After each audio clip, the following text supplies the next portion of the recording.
মুহূর্তে আছেন আপনাদের সবার প্রিয় ডক্টর আলিফ, এবং যার ঘটনা আপনারা সবসময় শুনতে চান, শুনতে পছন্দ করেন, শুনতে ভালোবাসেন, এবং আমন্ত্রণ জানাচ্ছি আমাদের আজকের এই এপিসোডে ঘটনা শেয়ার করার জন্য।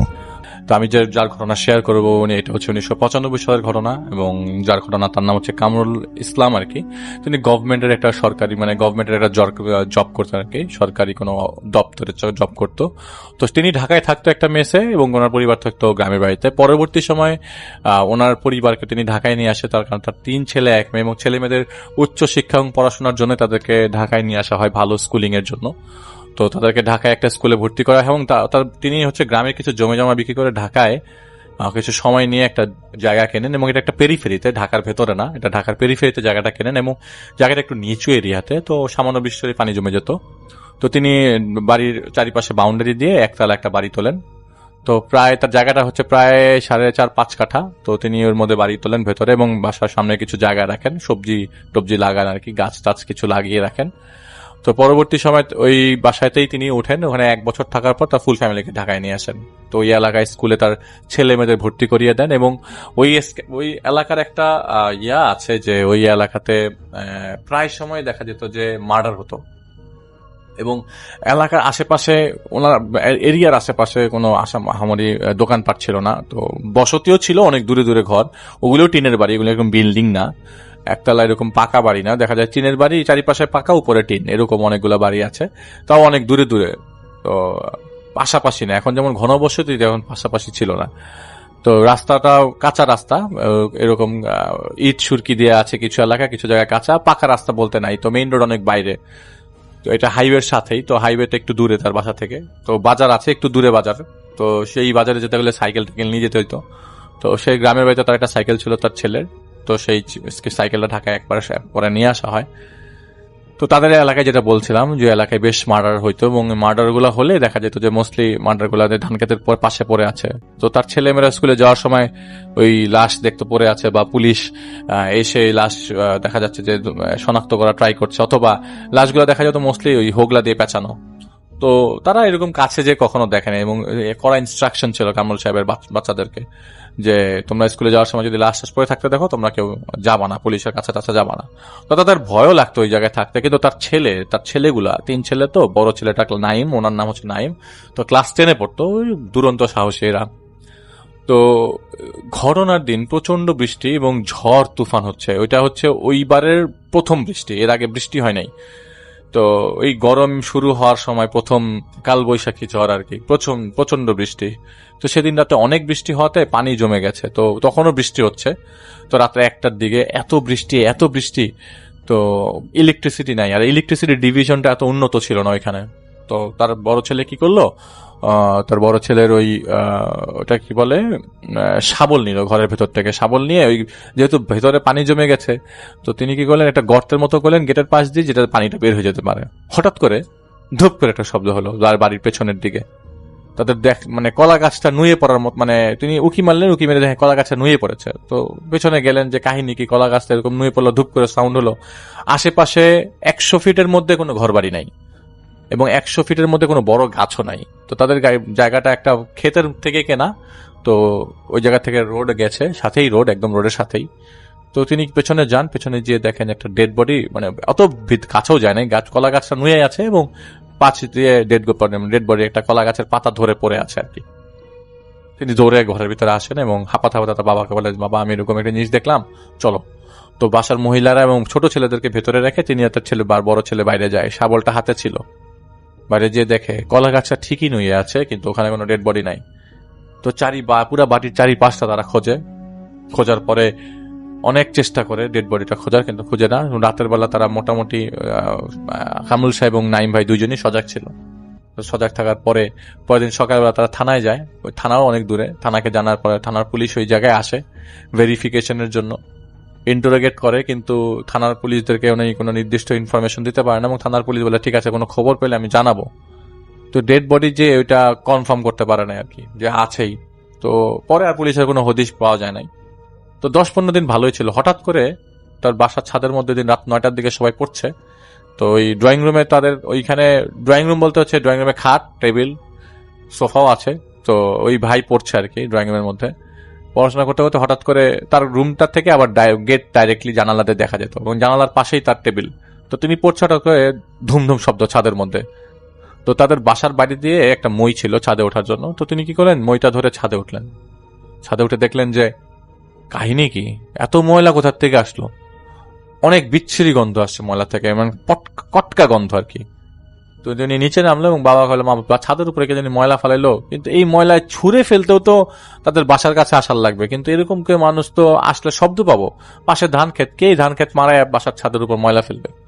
তো তিনি কি করলেন, বাবাকে বললেন, ওই দিন রাত্রেবেলা আশ্বস্ত করলেন সবাইকে, আর ভয় পায় না, কোনো কিছু না, ময়লা টয়লা হয়তো কেউ ফালাই গেছে, যাই হোক ছুঁড়া ফালাইছে।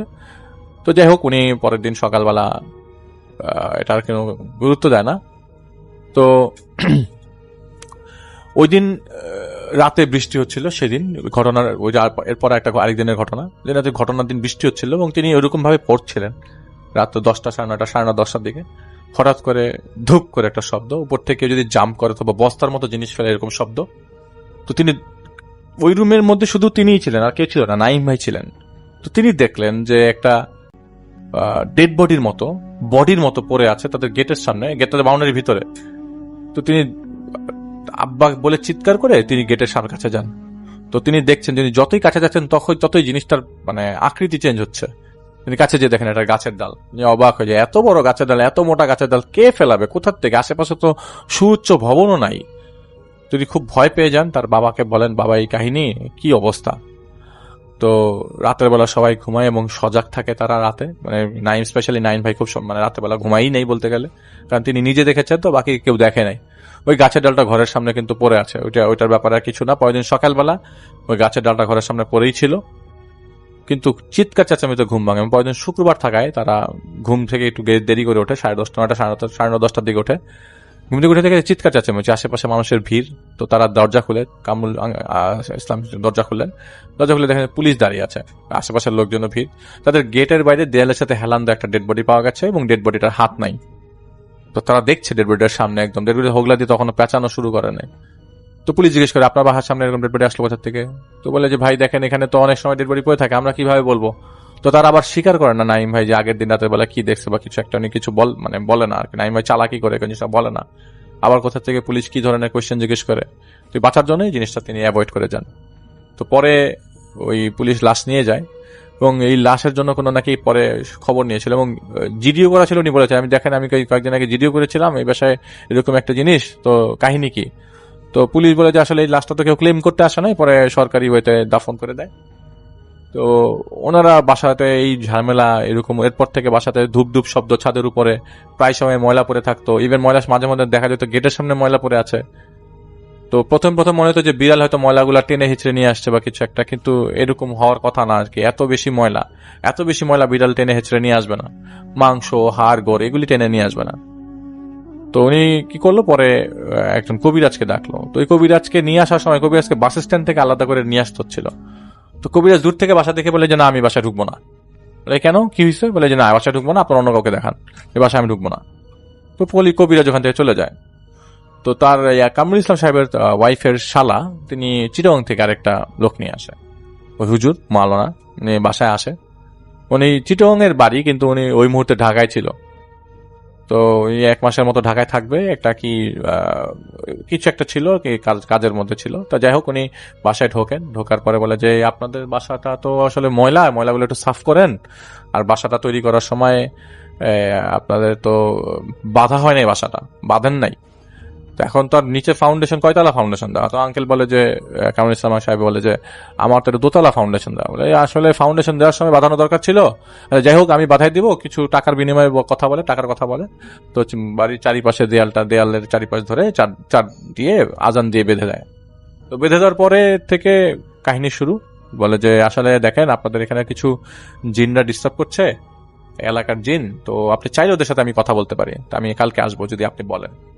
ঠিক আছে, কালকে আসেন। তো পরবর্তী সময় পরের দিন আসেন, আসার পরে তিনি জিনদেরকে ডাকেন ওনার নিজের মধ্যে। তো এর মধ্যে একটা জিন আসে, একটা জিন এসে বলে যে, তো উনি জিজ্ঞেস করেন তোমরা এখানে ওনাদের ডিস্টার্ব করছো কেন, কি সমস্যা, তোমাদেরকে তো ওনারা কোনো ক্ষতি করে নাই, তো কি কাহিনী? বলে যে ওনারা ক্ষতি করছে সবচেয়ে বড়, এখানে আমাদের একটা গাছ ছিল, এই গাছটা ওনারা কেটে বাড়ি করেছে।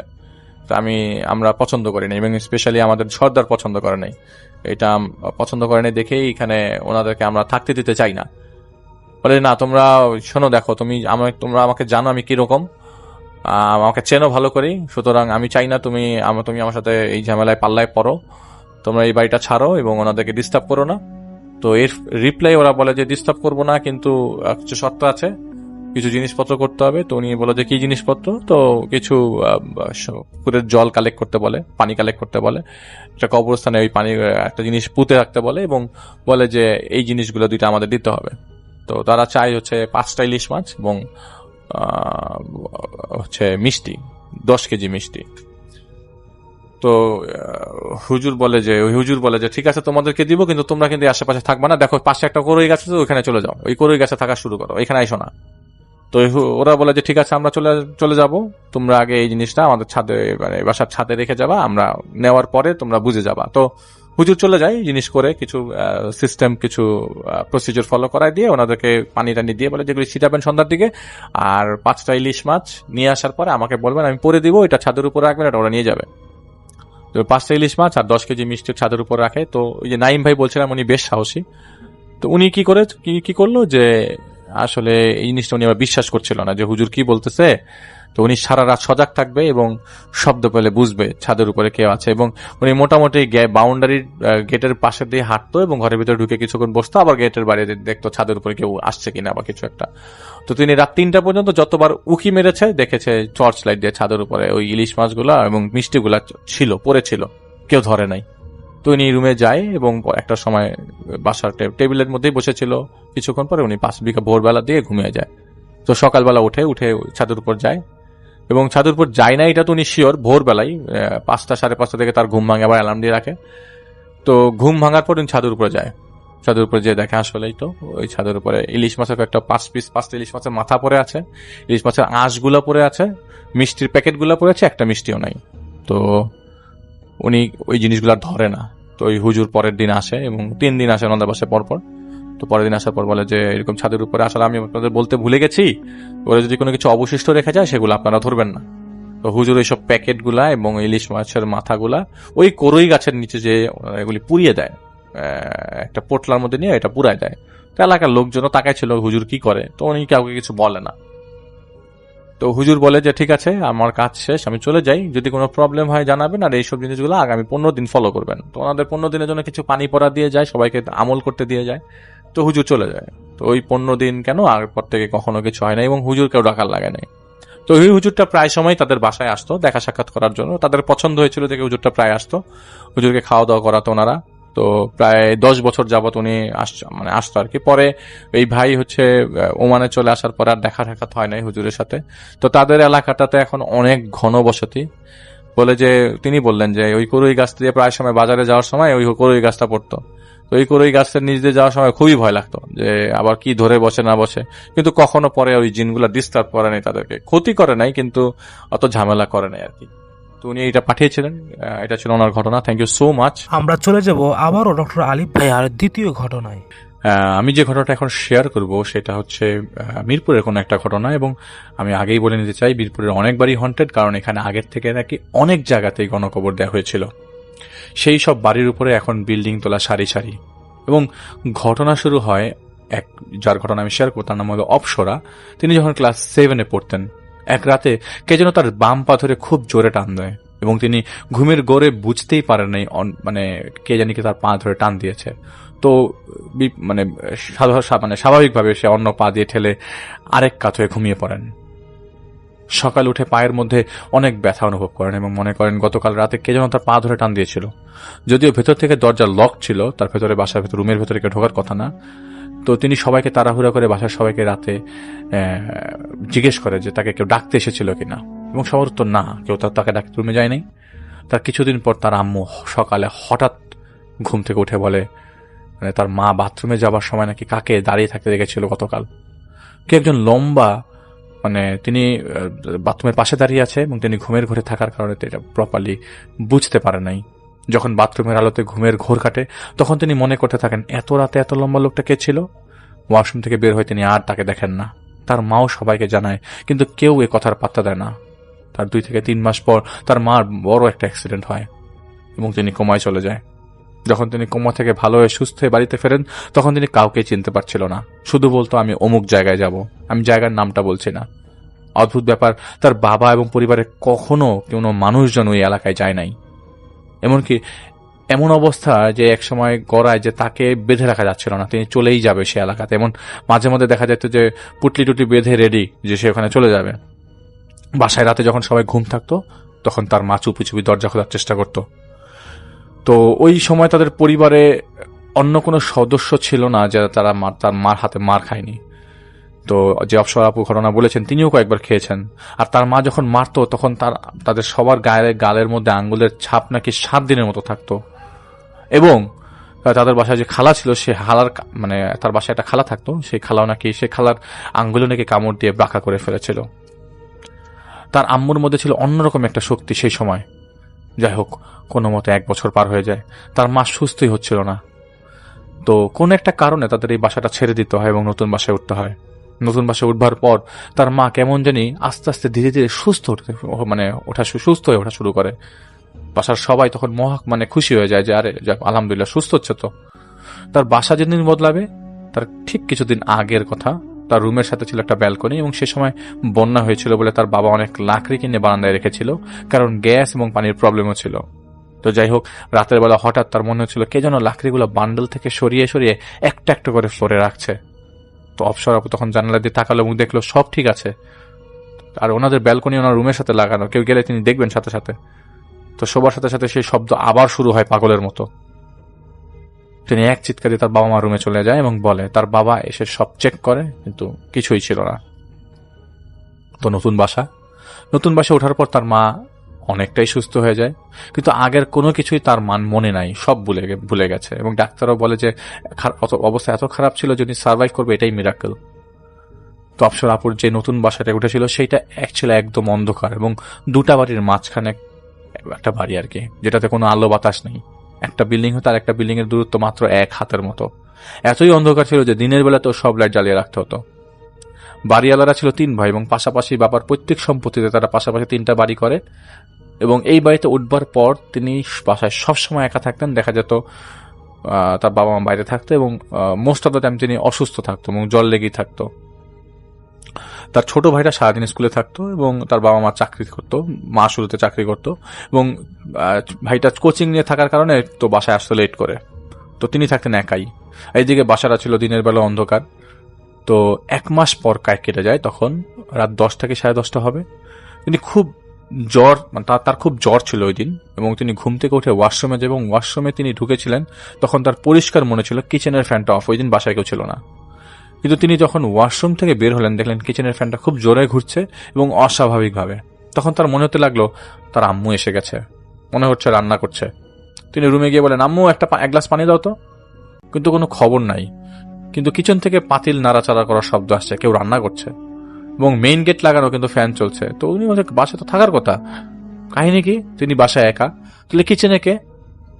তো তাদের বাসায় 5 তলায় তার বাবার একটা বন্ধু থাকতো এবং মাঝে মধ্যে তার বাবা ওইখানে যেত এই টাইমটায়। তিনি এক চিৎকারে দরজা খুলে রেখে ওই 5 তলায় যায় সাহায্যের জন্য এবং হাঁপাতে হাঁপাতে দরজা নক করে দেখে সেই ফ্ল্যাটে তার বাবা তার বন্ধুর সাথে কথা বলছে। তো তিনি জিজ্ঞেস করেন, তুমি কখন আসছো? তখন তার বললো, বেশ কিছুক্ষণ আগে এসছে। কি হয়েছে?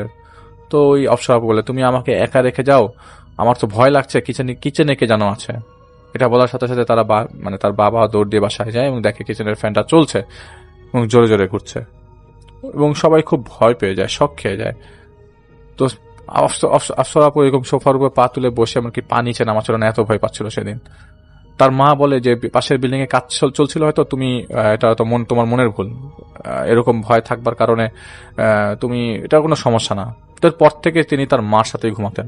তো এরকম করে 4-5 মাস কেটে যায় এবং তার মা তাকে যথেষ্ট যে রাত্রেবেলা দেখা যেত ঘুমালে যে বাথরুমে গেলেও তার মা উঠে বসে থাকতো। তো এর মধ্যে তার বাবা অফিসে ট্রেনিং এর জন্য রাজশাহী চলে যায় এবং বাসায় তখন ছিল তিনি, তার মা এবং তার ছোট ভাই। এবং বড় কোনো ছেলে মানুষ ছিল না, তার ছোট ভাই তো ছোট, তো বড় কোনো ছেলে মানুষ ছিল না। তো একদিন তার আম্মুর জন্য পানি নিয়ে রুমে ঢুকছিল, তখনই তার রুমের ফ্যানটা ছিল বন্ধ। তো হঠাৎ করে একা একা চালু হয়ে যায় ওই মুহূর্তে তার ভাই এবং আমু দুজনেই বেডে বসা। তো তার ভাই তখন ভয় পেয়ে যায় এবং রাতের বেলা অপ্সরা আপুও ভয় পেতে থাকে। এবং সেদিন রাতের বেলা তার আম্মুর সাথে দুই ভাই বোন ঘুমায় এবং তারা একসাথেই ওই দিন রাতের বেলা প্রত্যক্ষ করে যে কম্পিউটার টেবিলের সামনে একটা চেয়ার ছিল, সেটা হঠাৎ করে হ্যাচকাকে যেন টান দিয়ে নিয়ে গেল। এবং শব্দে তার মা এবং তারা সবাই একসাথে দেখে যে চেয়ারটা চেয়ারের জায়গায় নেই, অন্য জায়গায়। এটা কেউ সরায় নেই, তারা তিনজন কিন্তু ওই রুমে, ওই বাড়ি তার বাসায় ফ্ল্যাটের কেউ নাই। সেই রাতে তার মা সারা রাত ঘুমায়নি এবং সকালে তাদের খালাতো ভাইকে ডাক দেওয়া হয়। এবং যেহেতু অপ্সরাপুর বাবাও বাসায় নাই, ওই ভাই যেন তাদের বাসায় শুধুমাত্র রাতের বেলা থাকে, সেই রিকোয়েস্টে সেই খালাতো ভাইকে নিয়ে আসা হয় এবং খালাতো ভাই রাজি হয়। তো যেদিন থাকে পরের দিন আসে এবং রাতের বেলা থাকে। তো পরের দিন সকালবেলা ওই এক রাত থাকার পরে তো ভাই পরের দিন সকালবেলা তাকে জিজ্ঞেস করে, কিন্তু তুই অত রাতে রুমে কি করছিলি রে? ডিম লাইটে বোঝা গেল তোকে ভূতের মতো লাগলো। তিনি বলেন, কি বলো? আমি তো আম্মুর সাথে ঘুমাইছিলাম। এবং অপ্সরাপুর আম্মু একই কথা বলে যে হ্যাঁ, ও তো আমার সাথে ঘুমিয়েছিল। তো তার ভাই বলে যে আমি ক্লিয়ার দেখলাম, তুই কাহিনী কি?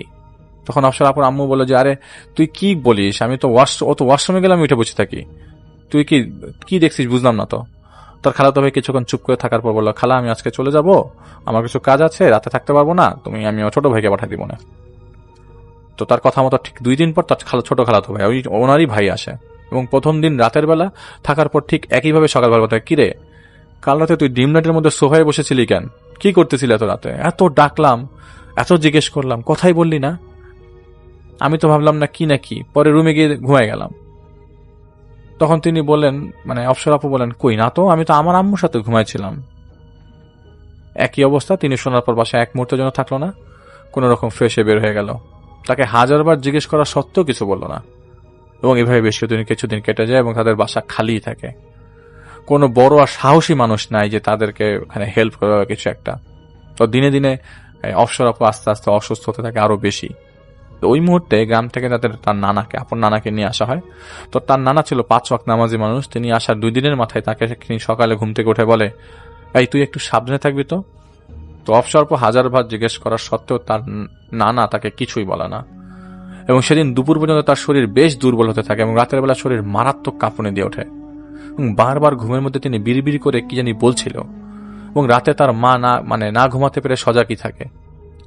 তো সকালে উঠে তাকে ডক্টরের কাছে নিয়ে যাওয়া হয় এবং অনেকবার চেষ্টা করা হলেও তাকে তার শরীর এত দুর্বল ছিল যে তাকে চেষ্টা করেও নিতে পারে নাই, হাঁটতেই পারছিল না। তো রাতের বেলা অপ্সরা আপু অনেক চিৎকার চেঁচামেচি করে এবং জানালার পাশে তিনি ঘুমাতেন এবং সেই জানালা দিয়ে বের হয়ে যাওয়ার জন্য চিৎকার করতে থাকেন। সবাইকে বলতে থাকে যে আমি বের হয়ে যাব, আমাকে এই জানালা দিয়ে চলে যাব। এবং এই অবস্থা প্রায় কয়েকদিনের। তার নানা আর তার আম্মু কেউই তার সাথে পারছিল না। হঠাৎ করে কোথা থেকে এত শক্তি চলে আসে? সকালে উঠে তার আম্মু যখন এসব তাকে বলে, তার এসব কিছুই মনে নাই। একই রাতে ওই করেসপন্ডিং রাত গভীর হওয়ার পর তিনি জানালা ধরে নাকি অনেকক্ষণ বাইরে তাকিয়েছিল। এটা তার মা ওই রাতে ঘুম ভাঙার পর দেখেছিল যে তিনি বাইরে তাকিয়ে আছে অনেকক্ষণ ধরে। তো তার মা তাকে জিজ্ঞেস করে, কি রে মা, তোর কি হয়েছে, শরীর কি বেশি খারাপ লাগছে? তো তিনি কোনো জবাব দেন না। হঠাৎ তিনি নাকি কাঁদতে কাঁদতে জবাব দেন, আম্মু জানালার বাইরে আমার মতো একটা মেয়ে আছে, ও আমাকে যেতে বলে ওর সাথে। এটা শুনে তার মা খুব ভয় পেয়ে যায় এবং সকালে উঠে তার সেই খালাতো ভাইদের বলে, তোরা একটু বাসায় আয়, মেয়েটাকে যেভাবে হোক ডাক্তারের কাছে নিতে হবে। এবং তার খালাতো ভাইরা কেউই বাসায় ঢুকতে রাজি হয় না। তারা বলে, আমরা নিচে থাকবো খালা, তুমি নিচে নিয়ে আসো। তো অপ্সরা আপু এতই দুর্বল ছিল যে তার পক্ষে খাট থেকে নামাই সম্ভব হচ্ছিল না। তো খালাতো ভাইরা বলে, খালা আপনি আগে বাসা চেঞ্জ করেন, তারপর আপনাকে আমরা সব বলবো। এই অবস্থায় অল্প সময় বাসাও বদলানো যাচ্ছে না এবং তার আব্বুও নাই। তো হঠাৎ করে 3 দিন পরে তার এক খালাতো ভাই ফোন দেয়। ওই খালাতো ভাইদের মধ্যে একজন বলে যে, খালা আপনাদের ছোটবেলা থেকেই কারোর সাথে তিনি বন্ধুত্ব করতে পারে নাই, কোনো বন্ধু বান্ধবী নেই বললেই চলে। এমনকি অপ্সরা আপু রুমে থাকতেই পছন্দ করতো এবং বাসায় গেস্ট আসলে কারোর সাথে কথা বলতো না, এমনকি বাবা মার সাথেও কোথাও যেতে চাইতো না। এসব দেখার পর টেনশনে তার বাবা একটা ডিসিশন দেয় যে তাকে বিয়ে দিলে হয়তো তিনি ঠিক হয়ে যাবেন। লোকজনের সাথে কথাবার্তা বলা, সামাজিকতা মেইনটেইন করা, হয়তো বিয়ে দিলেই ঠিক হবে। তাই মাত্র 19 বছর বয়সে তাকে বিয়ে দেওয়ার কথা চিন্তা করে। অনেক সম্বন্ধ আসে কিন্তু অনেকে রাজি হয় না, কারণ বয়স অনেক অল্প। তো কথা চলাকালীন পর্যায়ে বিয়ের ক্ষণখান একটা সময় ঠিক হয়ে যায়। ঠিক হওয়ার কথা শুনে প্রায় তিনি নিজের গলা নিজেই চেপে ধরত। বাসার কেউ বিয়েতে রাজি ছিল না, তার বাবার জোরাজুরিতেই পরবর্তী সময় সবাই রাজি হয়। আর তিনি যখন গলা চিপে ধরতো রাতের বেলা, তখন তার ছোট ভাই সেটা সরাতো, তার ছোট ভাই অনেক হেল্প করতো। তো একটা সময় তার বিয়ে হয়ে যায় এবং তা খুব কম মানুষই জানতো যে তার বিয়ের কথা, এবং যারা জানতো তারা সবাই বলতো কিভাবে এত তাড়াহুড়া করে কাউকে না জেনে বিয়ে দিচ্ছিস, ছোট মেয়ে শুনলাম, কিন্তু মানসিক প্রবলেমও তো আছে। তো নানান জনের নানা রকম কথাবার্তা। তো বিয়ের রাতের বেলায় তার শ্বশুর বাড়ির দিকে রওনা দিয়ে হয়, তাকে নিয়ে শ্বশুর বাড়ির গ্রামে চলে যাওয়া হয়। সারা রাত তিনি অসুস্থ ছিল এবং পুরো রাস্তা তিনি বমি করেন, যা মোটামুটি 10 থেকে 12 বার, এবং প্রচন্ড জ্বর নিয়ে তিনি তার শ্বশুর বাড়িতে ওঠেন এবং উঠতে উঠতে ভোরবেলা হয়ে যায়। তো সেদিন রাতের বেলা আবারও সেই প্রবলেম, তিনি নিজের গলা নিজে চেপে ধরেছেন। তো তার স্বামী পাগল দেখে, এইসব দেখে পাগল প্রায় অবস্থা, এটা কি অবস্থা, এটা কি স্বপ্ন, এই তুমি নিজের গলা নিজে চেপে ধরছো কেন? তার ঘুম ভেঙে যায় এবং সে কান্না জুড়ে দেয়। এটা তিনি ঘুমের মধ্যে করছিল এবং বলতে থাকে, কেউ একজন আমার গলা চেপে ধরে, আমাকে সাথে যেতে বলে, আমি যাব না, এবং আমি যখন যাব না বলি তখনই আমার গলা চেপে ধরে এবং আমার বুকের উপরে এসে কথা বলে, আমার বুকের উপরে এসে আমাকে, আমি ওর ফেস দেখতে পাই না। এটা অপসরা আপু বলছিল তার হাজবেন্ডকে। তার স্বামী এসব কথা শুনে ভয় পেয়ে যায় এবং কাউকে কিছু না বলে ডিরেক্টলি তার খালাকে, অপসরাপুর খালাকে কল করে, বলে ও আজ রাতে সারা রাত ঘুমে কথা বলেছে, নিজের গলা নিজে চেপে ধরে রাখে। তার খালার কথা গুরুত্ব না দিয়ে বলে ও কিছু না, মেডিসিন নিতে ভুলে গেছে দেখে হয়তো প্রবলেম হচ্ছে। তো সেই রাতের পর শুরু হয় এক নতুন তুফান। সেই রাতটি ছিল এমন যে তার কাছে তার কিছুই সে রাতের ব্যাপারে মনে নাই। সেই রাতে তিনি কি করেছে তার কিছুই মনে ছিল না। তিনি ঘুমের মধ্যেই নাকি নিজেকে খামচি দিয়ে শরীরে দাগ করে দিয়েছে। তার স্বামী তাকে বারবার বলছিল ঘুম থেকে তোলার জন্য, কিন্তু তার ঘুমই ভাঙছিল না। তার হাত পা সব বাঁকা হয়ে যাচ্ছিল এবং বারবার তিনি বলছিলেন, আমি যাব না তোমার সাথে, আমি আমার স্বামীকে ছাড়বো না, তুমি আমাকে কখনোই নিতে পারবে না। তো এইসব দেখে তার স্বামী একদম পাগল প্রায় অবস্থা। সে যতই তাকে তোলার ট্রাই করে, তিনি ততই তাকে লাথি মেরে ফেলে দিচ্ছে বেড থেকে, এবং তিনি বলছিল, কাছে আসবি না, ও আমার ছিল, তুই কে আজ ওর কাছে চলে আসলি, আজ ওকে আমি নিয়েই যাব, তুই ওকে ছুঁয়ে অনেক বড় ভুল করে ফেলছিস, এইসব অনেক কথা। তো কোনো উপায় না পেয়ে তার স্বামী বাসার সবাইকে ডেকে তুলল এবং অপসরা আপুকে জাগানোর ট্রাই করে অনেক কষ্টে তার ঘুম ভাঙে এবং তিনি চোখ খুলতেই বুঝতে পারে অনেক দুর্বল হয়ে গেছে তিনি। ঘুম ভাঙার পর তিনি সাথে সাথে বলেন, আমি মধু খাবো। এটা বলে তিনি ঘুমানোর জন্য কান্নাকাটি শুরু করে দেয়। তো অপসরা আপুর বাসা থেকে ফোন আসতে থাকে এবং বলে যে একটা হুজুর আনা হবে। সেই হুজুর বলেছে অপসরা আপুকে যেন কোনোভাবেই রুম থেকে বের হতে না দেওয়া হয় আর ঘুমাতে যাতে না দেওয়া হয়। সেই রাতে অপসরা আপুর স্বামী, তার শাশুড়ি এবং যা সবাই ওনার হাতে থাপ্পড় খেয়েছে, শুধু একটাই কারণে, তুমি ঘুমাতে দিলেই তিনি ঠিক হয়ে যাবে। এবং ঘুমাতে দিলে দেখা যায় যে তিনি হাত পা বাঁকা হয়ে যায়, তার শরীর ঝাঁকে দিয়ে উঠে থাকে। কোনোভাবে ভোর হয় এবং সেই ভোরের বেলা সকালবেলা হুজুর আসে। অপসরা আপু তখন অনেক দুর্বল এবং হুজুর এসে বলে, এই মেয়েকে বাঁচানো সম্ভব না, পুরো শরীর আর চোখ হলুদ হয়ে গেছে এই মেয়ের। তো অপসরা আপুর বাবা মা ঢাকায় তখন এবং টেনশনে, আর এদিকে তার স্বামী কান্নাকাটি করছে, ভয়ঙ্কর অবস্থা। অনেক কষ্ট করে সেই জিনকে ডেকে আনা হয়। সে শুধু অপসরা আপু ঘুমালেই তার সাথে কথা বলে, বিধায় তার চেহারা তিনি কখনোই দেখেন নাই। তাকে ডেকে আনার পর জিনটা বলে, আমি ছোট থেকে ওকে পাঠা দিয়ে আসছি, প্রথম যখন ওকে অন্য জিন ধরতে চেয়েছিল আমি রক্ষা করেছি, ওর মাকে আমি সুস্থ করেছি, দ্বিতীয়বারও যখন ধরেছিল আমি তুলে এনেছি, ওকে তাবিজ করতে চেয়েছে ওর চাচারা, আমি কয়েকবার ওকে বাঁচিয়ে রেখেছি, আর সে কিনা অন্য ছেলেকে বিয়ে করবে, ওকে আমি নিয়েই যাব। তো সেই জিনকে কোনোভাবেই বোঝানো সম্ভব ছিল না, সে নিবে এটা বলে সে চলে যায় এবং অনেক ডাকার পর আর হাজির হয় না। হুজুর বলেন, আজ রাতে ঘুমানোর আগে কিছু করতে হবে, তা না হলে ওকে ওরা নিয়ে যাবে। তো হুজুর বলে যে আচ্ছা, ওনার সবচেয়ে প্রিয় জামাটা দেন, যেটাতে ওর শরীরের গন্ধ আছে, এবং ওইটাতে হুজুর নিয়ে চলে যায়। সাথে পুরো রুম সাদা সুতা দিয়ে ঘিরে, রুম জানালা দরজা সামনে দিয়ে বন্ধ করে ধোঁয়া টাইপের কিছু একটা দিয়ে চলে যায়। তো ওই ধোঁয়াতে কেউই কাশে না, কারোরই কোনো প্রবলেম হয় না, শুধু কেসেছিল, কাশতো খালি অপসরা আপু। তো হুজুর তার জামা নিয়ে চলে যায় এবং পরে কল দিয়ে বলে, আমি তোমাদের ঘরের পাশে যে খালটা আছে ওইখানে একটা বস্তার ভেতরে ওই জামাটা রেখে দিয়েছি, আর বলেছি এবার তুমি এই মেয়েকে নিয়ে যেতে পারো, আমরা তোমাকে দিয়ে দিলাম মেয়েটাকে। তিনি বলেন, আমি আজ আসবো না, আমি যদি আসি তাহলে সে আমার পেছনে পেছনে আসবে ঢোকার জন্য, আমি একটা তাবিজ দিয়ে পাঠাচ্ছি, এইটা মেয়েকে পারাবেন মেয়েকে যত তাড়াতাড়ি পারবেন পড়াই ফেলবেন, সেই জিন বোঝার আগেই যে তাকে বোকা বানানো হয়েছে, তা না হলে খুব ভয়ঙ্কর হবে, তাই তাড়াতাড়ি তাবিজ পড়তে হবে। সেই রাতে তিনি শুধু ঘুমালেন আর বাকি সবাই জেগেছিল তাকে পাহারা দেবার জন্য। সেই হুজুর রাতে অনেকবার কল দিলেন কোনো প্রবলেম হচ্ছে কিনা, না, সেই রাতে আর কিছুই হয়নি। দিন হতেই ঢাকায় ফিরে আসেন অপসরা আপু। সেই হুজুর তাদের বাসায়ও আসে এবং একই অবস্থা, সাদা সুতা দিয়ে ঘিরে দেয় এবং সেই ধোঁয়া দিল যারা অফশোর আপুর কাছে থাকেন সবাই তাকে মানে আশেপাশে থাকবেন তাদের সবাইকে তাবিজ দেওয়া হলো। তিনি ভালোই ছিল, ডাক্তারের কথা মতো মেডিসিন নিচ্ছিল আর হুজুরের দেওয়া ওষুধ খাচ্ছিল, কারণ তার সাথে সেই জিন থাকার কারণে তার শরীরে অনেক রক্ত কমে গেছে। তার হাত থেকে প্রায় তাবিজটা খুলে যেতে চাইতো, সেটা একবার না হয় কয়েক হাজার বার, এবং সেটা যতই টাইট করে বাঁধা থাকুক না কেন। এক রাতে তিনি স্বপ্ন দেখলেন, সে বলছে, আমি যাইনি, আমি আছি তোর সাথে, তোর জীবনে যখন নতুন কেউ আসবে, তোর যখন বাচ্চা হবে, আমি আবার আসব।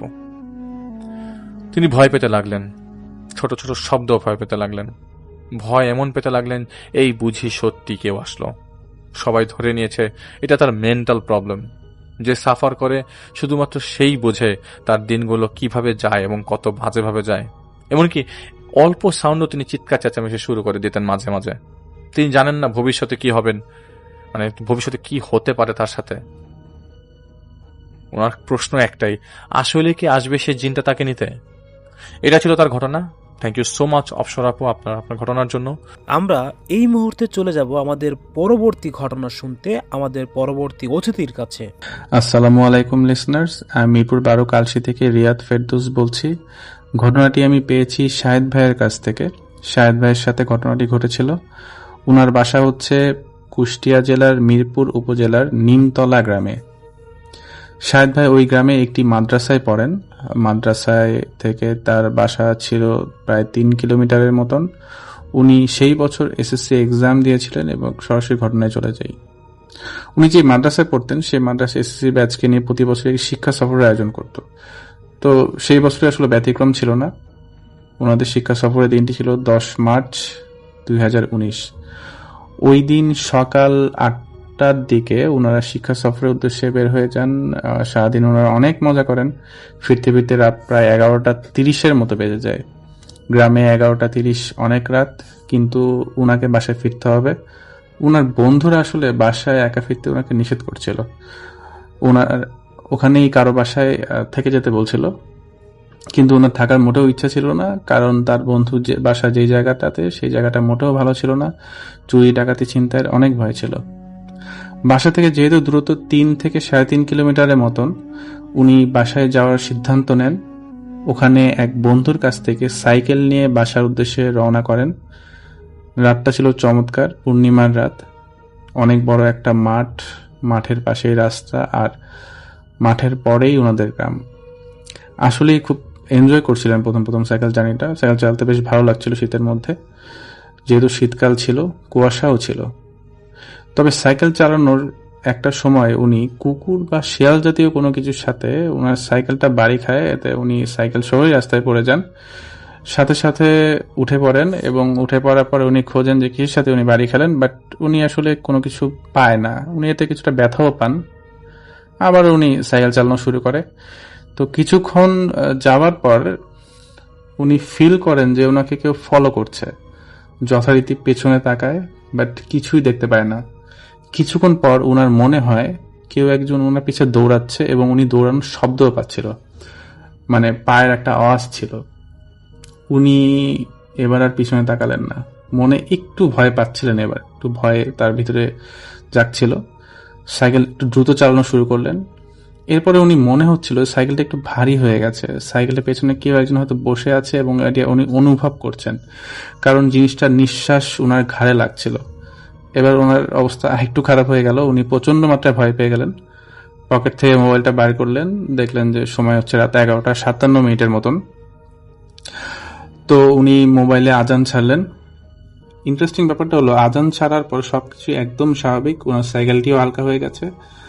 উনি আর পিছনে কোনো ভার অনুভব করছেন না। উনি আবার দ্রুত সাইকেলটাকে চালানো শুরু করলেন। কিছুক্ষণ পরে ওনার মোবাইলটি থেমে যায়, কারণ মোবাইলে খুব একটা বেশি চার্জ ছিল না। উনি সামনের দিকে আগাতে থাকেন। হঠাৎ দেখেন সামনে একটি লোক তার দিকে আসছে।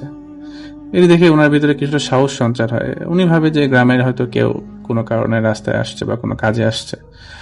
লোকটার সামনে এসেই তাকে সাইকেল থামাতে বলে, এবং লোকটি বলে যে আমাকে একটু সাহায্য করেন, আমি খুব বিপদে পড়েছি। তো উনাকে জিজ্ঞেস করলো শাহেদ ভাই যে কি ব্যাপার, এত রাতে আপনি এখানে কি জন্য? লোকটি বলে যে আমার ভাই মারা গিয়েছে, তাকে নিয়ে আমার বাসায় যাব, একা নিয়ে যেতে পারছি না, আমাকে একটু সাহায্য করেন ভাই। কিন্তু আজব ব্যাপারটা হলো লোকটার চেহারা ওই সময় বোঝা যাচ্ছিল না, কারণ জায়গাটা একটু অন্ধকার ছিল। তো উনি বলল যে লাশ কোথায়। লোকটি আঙ্গুল দিয়ে সামনে দেখালো। শাহেদ ভাই সাইকেল থেকে নিচে নামলো এবং হেঁটে হেঁটে কিছু যাওয়ার পরে দেখলো যে একটি লাশ পড়ে আছে। উনি এবার লাশটির কাছে গেলেন। লাশটির কাছে যেয়ে দেখলেন যে মুখের উপরে একটি কাপড় দিয়ে ঢাকা।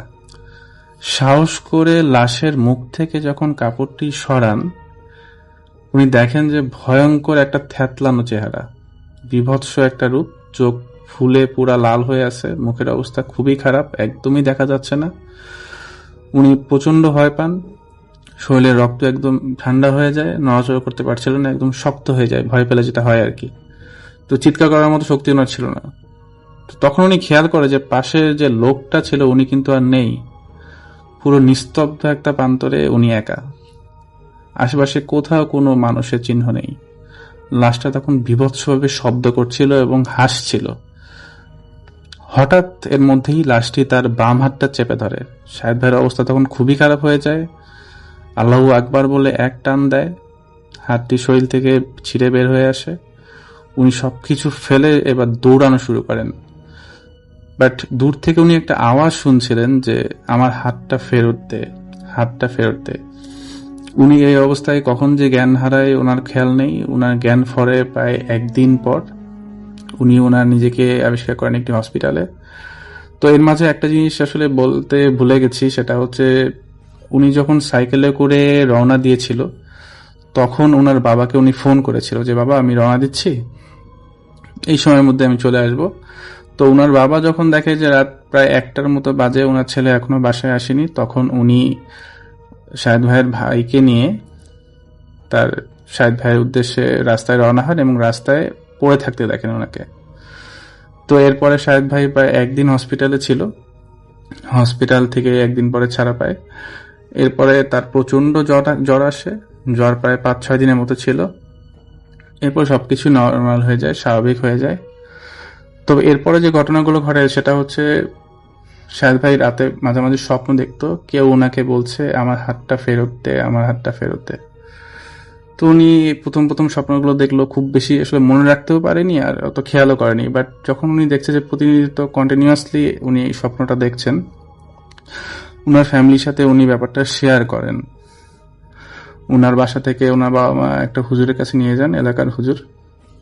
সেই হুজুর ওনাকে কিছু পানি পড়া দেন, ঝাড়ফুঁক করে দেন। এরপরে অবস্থা সিচুয়েশন নর্মাল হয়ে যায়। কিন্তু কিছুদিন পর যেটা হয়, উনি আবারও স্বপ্ন দেখা শুরু করেন এবং স্বপ্নে একই কথা, আমার হাতটা ফেরত দে, আমার হাতটা ফেরত দে। তো শাহেদ ভাই এবার কি করবে কিছুই আসলে বুঝতে পারছে না। তো উনি আসলে কিছুদিন আগে যেহেতু হুজুরের কাছে গেছে, কোনো প্রতিকার পায়নি, উনি জাস্ট চুপচাপ থাকে, কিছু করে না। তবে এর মাঝে যেটা হয় সেটা হচ্ছে একদিন হঠাৎ করে রাত্রেবেলা ওনার ঘুম ভেঙে যায় এবং জানলার পাশ থেকে একটা শব্দ আসছিল খুব ধীর ভাবে যে আমার হাতটা ফেরত দে, আমার হাতটা ফেরত দে। উনি শব্দটা খুব পরিষ্কার পায় এবং শব্দটা আসছিল ওনার জানলার ঠিক পাশ থেকে। এবার উনি প্রচন্ড মাত্রা চিৎকার করে ওঠে। বাসায় সবাই চলে আসে, তার বাবা মা চলে আসে। বাবা মা চলে আসার পরে যে জিনিসটা হয়, সে রাতে আর সে তার বাবা মার সাথে ঘুমায়, যেহেতু উনি প্রচন্ড ভয় পাচ্ছিল। পরের দিন তার বাবা একটা বড় হুজুরের কাছে যায়, শাহেদ ভাইকে নিয়ে যায়। তো বড় হুজুর শাহেদ ভাইকে দেখে প্রথমে কিছুক্ষণ চুপ করে থাকে এবং কিছুক্ষণ পরে বলে যে সেদিন রাতে যেদিন উনি একা আসছিল, একটা বদ জিন ওনাকে দেখে এবং ওনার ক্ষতি করার চেষ্টা করে, বাট কোনো কারণে শাহেদ ভাইয়ের ক্ষতি করতে পারছিল না। তো ওই কারণে এই জিনটা নানা রকম ভাবে ভয় ভীতি দেখাচ্ছে। তো এই কবিরাজটা বা হুজুর যে ছিল, উনি ওনার কাছে প্রায় প্রতিদিনে আসতে বলে। উনি শাহেদ ভাই প্রায় 6 থেকে 7 দিন কন্টিনিউয়াসলি হুজুরের কাছে যান এবং ঝাড়ফুঁক করতে থাকেন এবং এরপরে ওনার সিচুয়েশনটা নর্মাল হয়ে যায়। শাহেদ ভাই এখন যথেষ্ট ভালো আছেন। এটাই ছিল আমার ঘটনা। ধন্যবাদ। Thank you so much. আপনার ঘটনার জন্য আপনাকে অনেক অনেক বেশি ধন্যবাদ। অনেক ভালো লেগেছে আপনার ঘটনাটি। আমরা এবার চলে যাব আমাদের আরও একটি নতুন অতিথির কাছে। আর আজকে আমি বেশ কিছু ভয়ঙ্কর ঘটনা আপনাদের শোনাবো, আশা করি আপনাদের ভালো লাগবে। তো প্রথম যে ঘটনাটা আমি শোনাচ্ছি সেটা পুরান ঢাকার কোনো একটা কলোনির একটা বাসায় ঘটে যায় একটা ঘটনা। এটা ঘটেছিল 1990 সালের শেষের দিকে। তো আমি বর্তমানে যে বাসায় থাকছি সেই বাসায় চারতলার আন্টির ভাইয়ের সাথে ঘটনাটা ঘটে সেই সময়।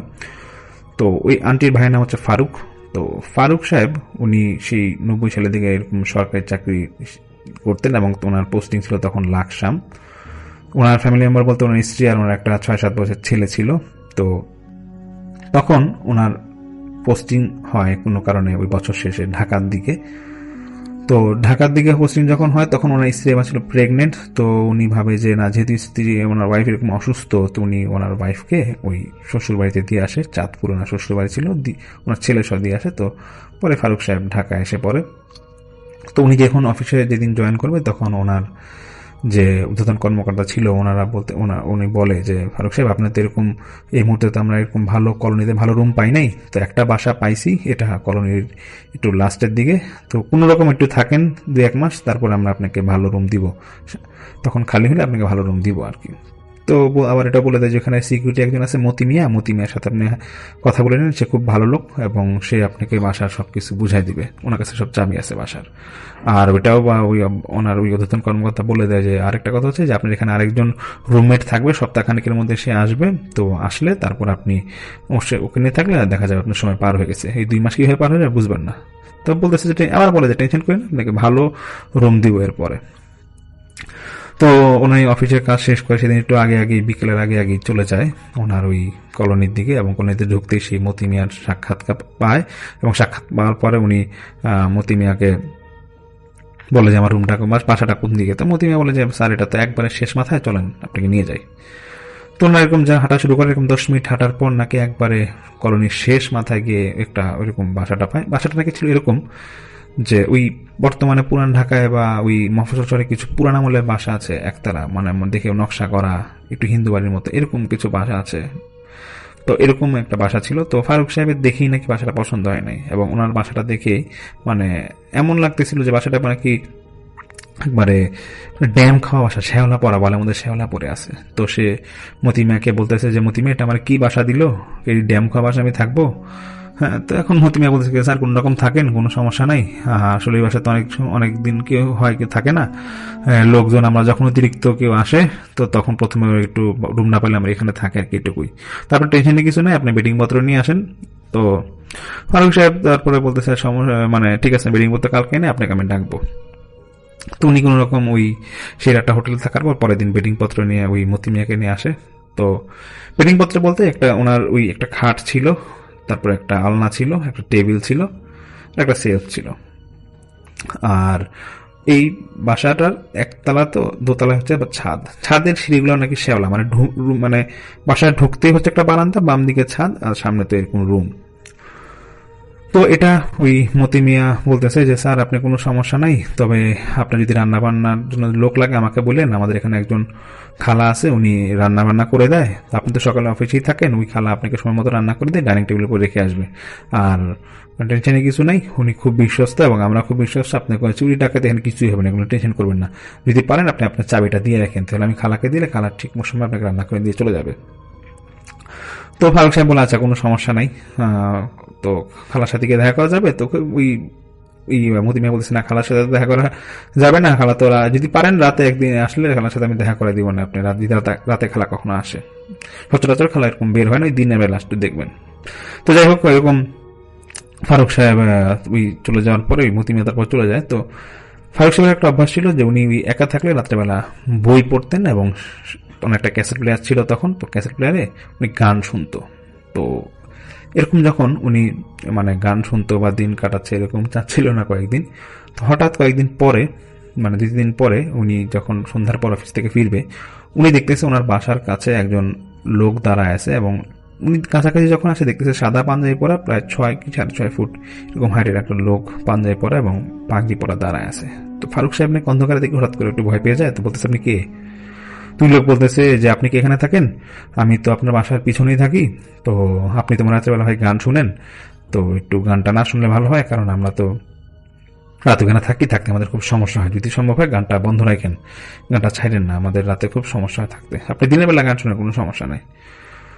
তো ফারুক সাহেব বলতেছে যে দেখেন আমি তো এমন জোরেও গান শুনি না যে আপনাদের সমস্যা হবে, ঠিক আছে দেখা যাবে, কিন্তু এটা মাথায় রাখেন যে আমার কিন্তু গানের সামনে তো জোরের মানে আওয়াজটা কিন্তু এরকম জোর হয় না যে আপনার সমস্যা হইতে পারে।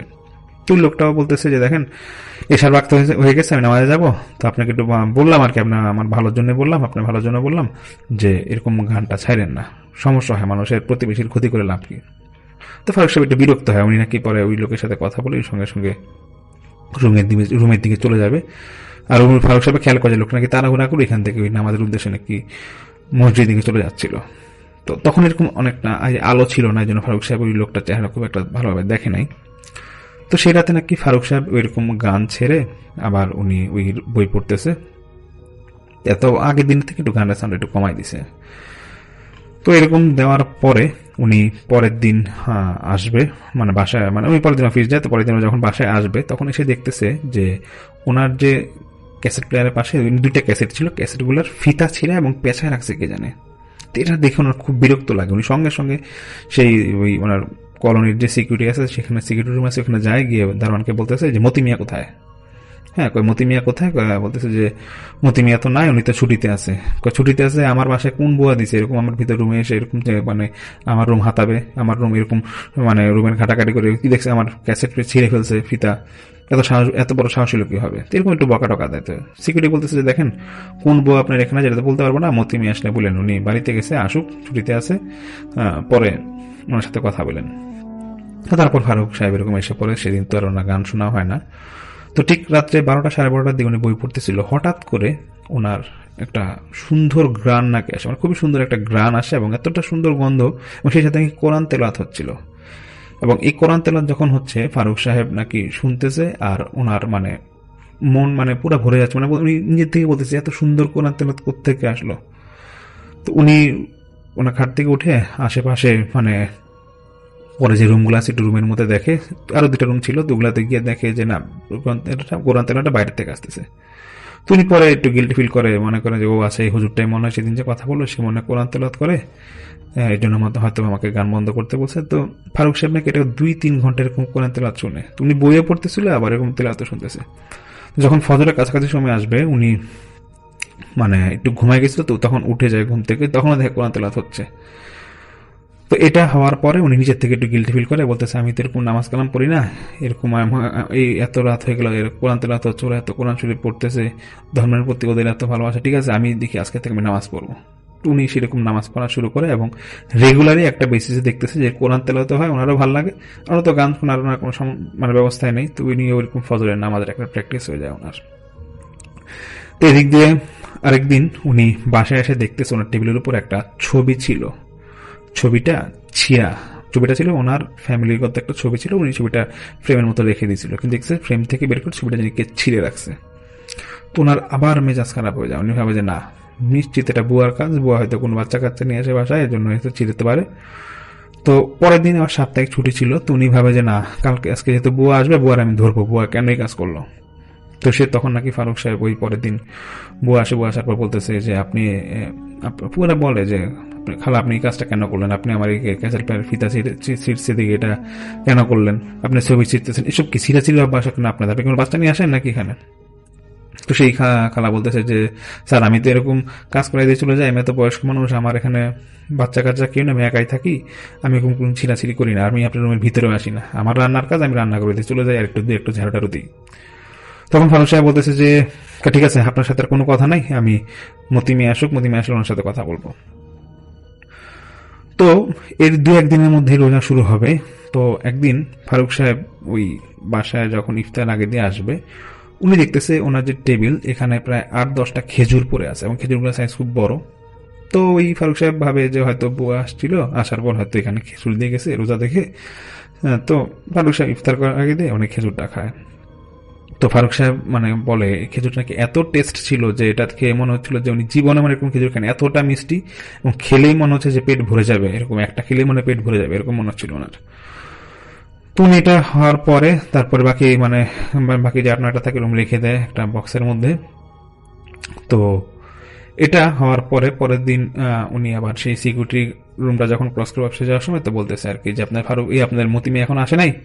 তো উনি সিকিউরিটি বলতেছে না, মতি মিয়া শুনছি 2-1 দিনের মধ্যে এসে পড়বে, আসলে আপনার সাথে স্যার দেখা করতে বলবো, সমস্যা নেই। তারপর তো ফারুক সাহেব ওখানে অফিস চলে যায়। তো অফিস যাওয়ার পরে ওই ওনার যে ঊর্ধ্বতন কর্মকর্তা ছিল, তো বলতেছে আর কি যে ফারুক সাহেব আপনার সাথে যে রুমমেট থাকবে সে তো আজকে অফিসে জয়েন করছে, ওনার নাম মামুন, পরিচয় হন। তো ওই মামুন সাহেবের সাথে পরিচয় হয়, হ্যাঁ হ্যালো করতেছে। তো মামুন সাহেব দেখতে নাকি ছিল মানে বেশ ধার্মিক ছিল, ওনার দাড়ি ছিল বেশ বড় এবং টুপি পরা থাকতো সবসময়। তো মামুন সাহেবকে ওই কথা ফারুক সাহেব জিজ্ঞেস করতেছে আপনি কোথায়, কোন লাইনে, কিভাবে পড়ালেখা করছেন। তো মামুন সাহেব বলতেছে যে আমার বাসা নারায়ণগঞ্জ, তো আমি এখানে যেহেতু পোস্টিং আছে আসলাম, আর আমার ব্যাকগ্রাউন্ড হচ্ছে মাদ্রাসা লাইনে পড়ালেখা করছি।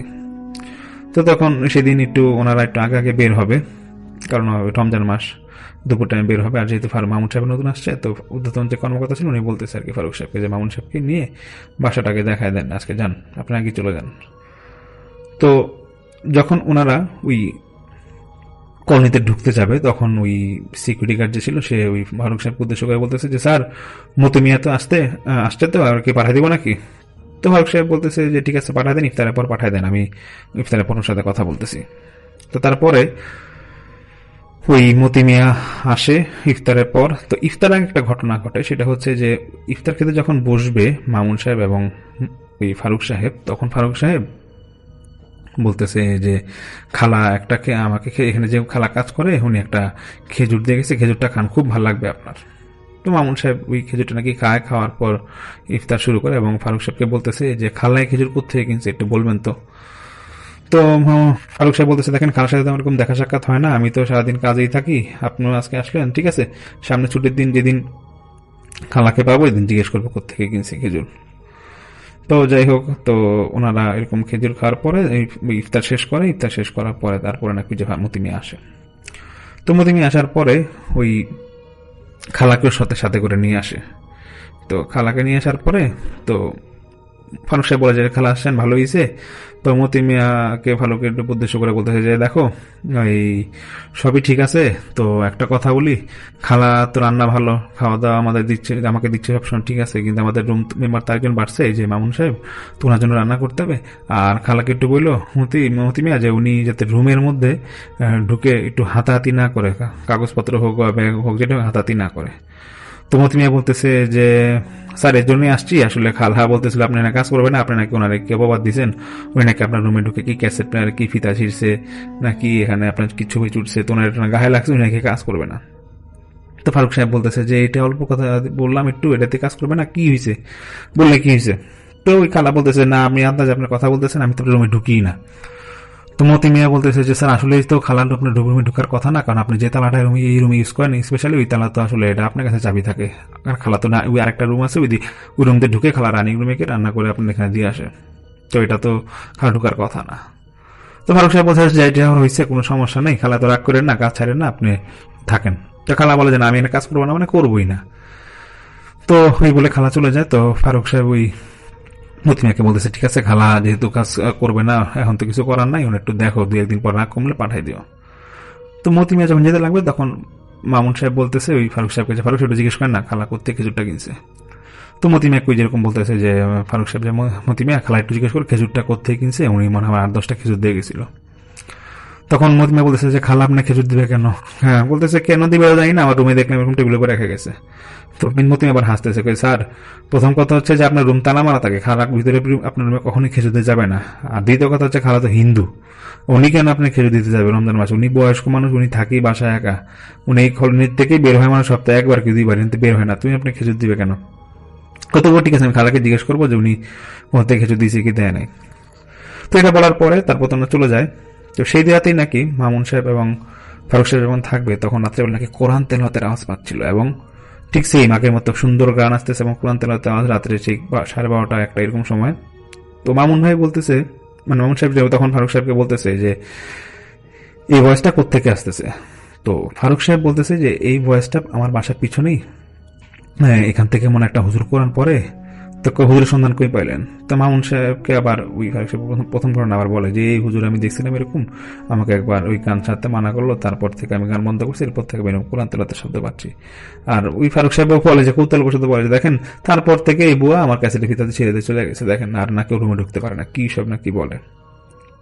তো মামুন সাহেব বলছে ঠিক আছে ফারুক সাহেব, হয়েছে যেটা হয়েছে, ঘুমাই যায় আসেন। তো কালকে আমরা অফিস থেকে আসার পর একটু ছাদে যাব, চলেন। তো ওই মদিনার থেকে চাবি নিয়ে পরের দিন অফিস থেকে আসার পর ছাদে যায়। তো ছাদে যাওয়ার পর আশেপাশে দেখে কোনো বাড়িঘর নাই। তো সবচেয়ে মজার বিষয় হচ্ছে যে ওই হুজুর যাকে দেখছিল ফারুক সাহেব, হুজুর বলছে যে আমি বাড়ির পিছনে আমাদের বাসা। তখন ওই মামুন সাহেব নাকি ছাদের মধ্যে গিয়ে বাড়ির পিছনে অংশটা গিয়ে ফারুক সাহেবকে গিয়ে দেখায়, বলে যে ফারুক সাহেব দেখছেন, সে হুজুর না বলে এখানে ওর বাসা কই? আর এখানে তো আশেপাশে কোনো বাসাও দেখতেছি না। আমাদের কলোনিতে এমনিতে আমাদের একবার শেষে মাথায় বাসা, এখানে আশেপাশে কোনো বাসা নাই, আর পিছিয়ে তো সব ঝোপঝাড়। আপনি এখানে হুজুরে কোন জায়গায় বললো যে এখানেও থাকে? তো মামুন সাহেব বলতেছে যে ঠিক আছে, ইফতারের পর আপনি কিনে কথা বলবো। তো ফারুক সাহেব চলেন ইফতার করি, ইফতারের সময় হয়ে গেছে। তো ইফতারের সেদিন করার পর মামুন সাহেব ফারুক সাহেবকে বলতেছে যে দেখেন, আপনার এখানে সম্ভবত এটা একটা জিন দেখছেন আপনি, এমন হইতে পারে যে সে তার এখানে রাত্রেবেলা কোরআন তেলাওয়াত করে। এবং আপনি যে বলতেছেন খেজুরের কথা, এই খেজুর আমি একবারই খাইছিলাম, এটা আমাকে মাদ্রাসার এক হুজুর একবার আমাকে খাওয়াইছিল। তখন উনি আমাকে বলছিল যে জিনের খেজুর খাইয়া নেয়। তো তখন তো আমরা এরকম বিশ্বাস করি না, কিন্তু আপনার সব কথার সাথে ফারুক সাহেব মিলে যাচ্ছে এই কথাগুলো। এবং দেখছেন তো, আপনি নিজের চোখে দেখলেন যে আশেপাশে কোনো বাড়ি ঘর নাই, কিন্তু আপনি অনেকে হুজুর দেখছে, আপনি আমরা রাত্রেবেলা কিন্তু কোরআন তেলাওয়াত আওয়াজে পাচ্ছি। তো তখন মামুন সাহেব বলতেছে যে দেখেন, একটু সাবধানে থাকে আমাদের ভালো, যেহেতু আমরা দুজন থাকবো। আর আমি কালকে একটু আপনি অফিসে যান, আমি কালকে একটু নারায়ণগঞ্জের থেকে আমার বেড টেড আছে, যা নিয়ে আসবো, এই কাপড় মানে আমার বেডিং পত্র সব নিয়ে আসবো। তো আপনি যান, আপনি কালকে অফিস যান। তো উনি পরের দিন নাকি অফিস যায়, তবে ওনার মামুন সাহেব ওনার বেড পত্র সব নিয়ে আসে। তো একটা মানে দইয়ের পাতিলের পিছনে একটা আরবি লেখার নকশা এরকম একটা পাতিল নিয়ে আসে। তো পাতিল নিয়ে আসার পরে সেদিন বিকেলেই মানে ইফতারের পরই ওই মামুন সাহেব বলতেছে আর কি, যে এটা রুমের উপরে লাগায় রাখে, আমরা যে রুমে থাকি, তাহলে অ্যাটলিস্ট আমরা সেফ থাকবো। তখন ফারুক সাহেব হেসে হেসে বলতেছে যে আপনি কি এগুলো বিশ্বাস করেন ভাই? জিন আমাদের বাসায় আসবে কেন? আর জিন আমি দেখবো কেন? যেটা দেখছি ওইটা মানে মনের ভুল ছিল না কি ছিল? তো এরকম তো হওয়ার কথা না। তো মামুন সাহেব বলতেছে যে ফারুক সাহেবকে দেখেন, কোরআনে কিন্তু জিনের কথা বলা আছে, এই জন্য হেলাফেলা করবেন না, যেটা করতেছি আপনি দেখি না কি হয়। তো সেদিন ওরা এরকম ওই পাতিলটা যখন ওদের উপর মানে উপরে এরকম একটা জায়গায় ঝুলায় রাখে, তো সেদিন রাত থেকে নাকি এরকম আর কোরআন তেলাওয়াতের আওয়াজ নাই। এবং ওদের এখন সমস্যা হচ্ছে যে বুয়া তো এখন কাজ করে না, তো ওনার রুমের দরজা লাগায় সবসময় বের হয়ে যায়। এরকম হওয়ার পর রোজা প্রায় মাঝামাঝি বা শেষের দিকে এরকম সময়, তো ফারুক সাহেবের ওই ওয়াইফের ডেলিভারি হবে। তো তিনি অফিস থেকে ছুটি নিয়ে মানে ওই বাসা থেকে চলে যাবে আর কি। বলতেছে যে আমি ভাই ঈদের পর একবার আসবো, মামুন ভাইকে বলতেছে। তো মামুন সাহেব বলতেছে যে ঠিক আছে, আপনি না থাকলে আমি কয়েকদিন নারায়ণগঞ্জ থেকে অফিস করবো আমার বাসা থেকে। এরকম চলে যায় ফারুক সাহেব। এরকম ওয়াইফের ডেলিভারি হয়, ছেলে হয় ওনার একটা। তো উনি আসার পথে মানে ঈদের ছুটি শেষে আসার পথে ভাবে যে আমি 3-4 কেজি মিষ্টি নিয়ে যাই, অফিসে যারা আছে ওদেরকে খাওয়াবো, আর বাসায় তো মামুন সাহেব আছে, ওনার নিয়ে আমরা খাবো। তো এরকম উনিও আসে। যেদিন উনি আসবে বাসায় মিষ্টি নিয়ে, সেদিন মামুন সাহেবও আসে। তো দিনে সকাল সকাল আসে। তো আসার পরেই তো ওই মিষ্টিটা রুমের মধ্যে রেখে, মানে যে রুমে থাকে রুমে রেখে ওরা চলে যায়, মানে একটু বাইরে কোনো কাজে যায়। তো এসে দেখতেছে যে মিষ্টির মধ্যে পিঁপড়া ধরে গেছে। তো মামুন সাহেব বলতেছে যে ফারুক সাহেব, মিষ্টিতে পিঁপড়া ধরে গেলে আপনাদের কালকে অফিস নিয়ে যাবেন, কি করবেন? তো ফারুক সাহেব বলতেছে ঠিক আছে, ডাইনিং এ রাখতেছে এটা। তো ডাইনিং এ রেখে ওরা রুমের মধ্যে আসে। তো রাতে তো ঘুমায় যায়। সকালবেলা যেদিন অফিস খুলবে, মিষ্টি নিয়ে যখন যাবে, মিষ্টি যখন প্যাকেট করতে যাবে, মানে এটা তো নিয়ে এখন অফিস যেতে হবে ফারুক সাহেবকে দেখতেছে অবাক করা এক কাণ্ড, যে মিষ্টির প্যাকেটে একটাও মিষ্টি নাই এবং মিষ্টিগুলো মনে হচ্ছিল কেউ খেয়ে রাখছে। তো এটা দেখার পর উনি সঙ্গে সঙ্গে মামুন সাহেবকে ডাকতেছে, বলছে যে মামুন ভাই তাড়াতাড়ি আসেন, দেখেন মিষ্টি গেল কই আমার, এগুলো কি বিড়াল টিড়াল আসে নাকি, খেয়ে ফেলো নাকি? তো মামুন সাহেব বলছে না, মিষ্টি তো বিড়াল খাওয়ার কথা না, আর এরকম ভাবে তো বিড়াল খাবে এরকম, আর আমাদের এখানে বিড়াল আসবে কি হবে, আমরা এতদিন থাকলাম কোনো বিড়াল আসে নাই। হঠাৎ ফারুক সাহেব বলতেছে যে মামুন সাহেব দেখেন এই কাগজের মধ্যে কি লেখা। মানে একটা কাগজ ছিল ছিঁড়া, ওই কাগজ একটা আরবি লেখা। তো ফারুক সাহেব তো বুঝে না। ফারুক সাহেব মামুন সাহেবরা বলতেছে যে এটা কি লেখা দেখেন তো। তো উনি দেখতেছে লেখা ছিল এরকম যে আপনার সন্তান দীর্ঘজীবী হোক, এটা নাকি আরবিতে লেখা, মানে বাংলাটা পড়ে শুনে আর কি মামুন সাহেব। এটা শোনার পরে ফারুক সাহেব বলে যে না, এটা হইতেই পারে না, এখানে আপনি বুঝলাম না। তো মামুন সাহেব বলতেছে যে না ভাই, আমি তো আগে বলছিলাম এই বাসায় হয়তো বা কোনো কিছু মানে কোনো জিনের মানে নজর আছে এই বাসায়, তো দেখলেন তো আপনার সাথে অনেক কত কাহিনী ঘটছে। তো ফারুক সাহেব তো কোনো মতেই বিশ্বাস করবে না। উনি বলছে না, এটা কোনো বিড়াল খাইছে বা অন্য কিছু হয়েছে, এটা এখানে জিন আসার কথাই না। তো সেই মুহূর্তে মামুন সাহেব বলে ঠিক আছে, আমরা অফিসে যাই, জোরের সময় আমাদের যে মসজিদের ইমাম আছে ওই অফিসে, ওইখানে ওনার সাথে কথা বলবো, ওনাকে লেখাটা দেখায়, এটা আপনার কাছে রাখেন কাগজটা। তো ঠিক জোরের সময় এরকম দেখায়। দেখানোর পরে ওই ম্যাম ঠিক সেম কথাই বলে যে ফারুক সাহেব এটা মানে হচ্ছে যে আপনার সন্তান দীর্ঘজীবী হোক। এটা শোনার পর ফারুক সাহেব তো মামুন সাহেবরে বলে যে ভাই ঘটনা তো কিছু বুঝতেছি না। তো ইমাম সাহেব বলে যে কি হয়েছে? তখন ফারুক সাহেব পুরোটা ঘটনা খুলে বলে যে আমরা এরকম বাসায় উঠি, আমি প্রথমে এরকম আমাকে এক হুজুর দেখছি বা এরকম এ টু জেড সব ঘটনা খুলে বলে। ঘটনা খুলে বলার পর ওই ইমাম সাহেব বলতেছে যে দেখেন ওই রাতে যে কোরআন তেলাওয়াত শুনেন সুগন্ধি আসে, এটা কিন্তু অনেক সময় দেখা যায় জিন, ভালো জিন যদি কখনো কোনো কোরআন তেলাওয়াত করে তখন এই গন্ধগুলো আসে এবং সুন্দর গন্ধ আসে এবং ওদের কোরআন তেলাওয়াত শোনা যায়। আর আপনি যে বলতেছেন আপনি খেজুর পাইছেন, তো আপনি তো নিজে বলতেছেন যে আগে নামাজ কালাম খুব একটা পড়তেন না, তো আপনি নামাজ কালাম এরকম শুরু করছেন ওই কোরআন তেলাওয়াত মানে শোনার পর থেকে, তো হয়তো পারে যে জিন আপনার প্রতি খুশি হয়েছে এই জন্য আপনাকে এটা খেজুর দিয়ে গেছে।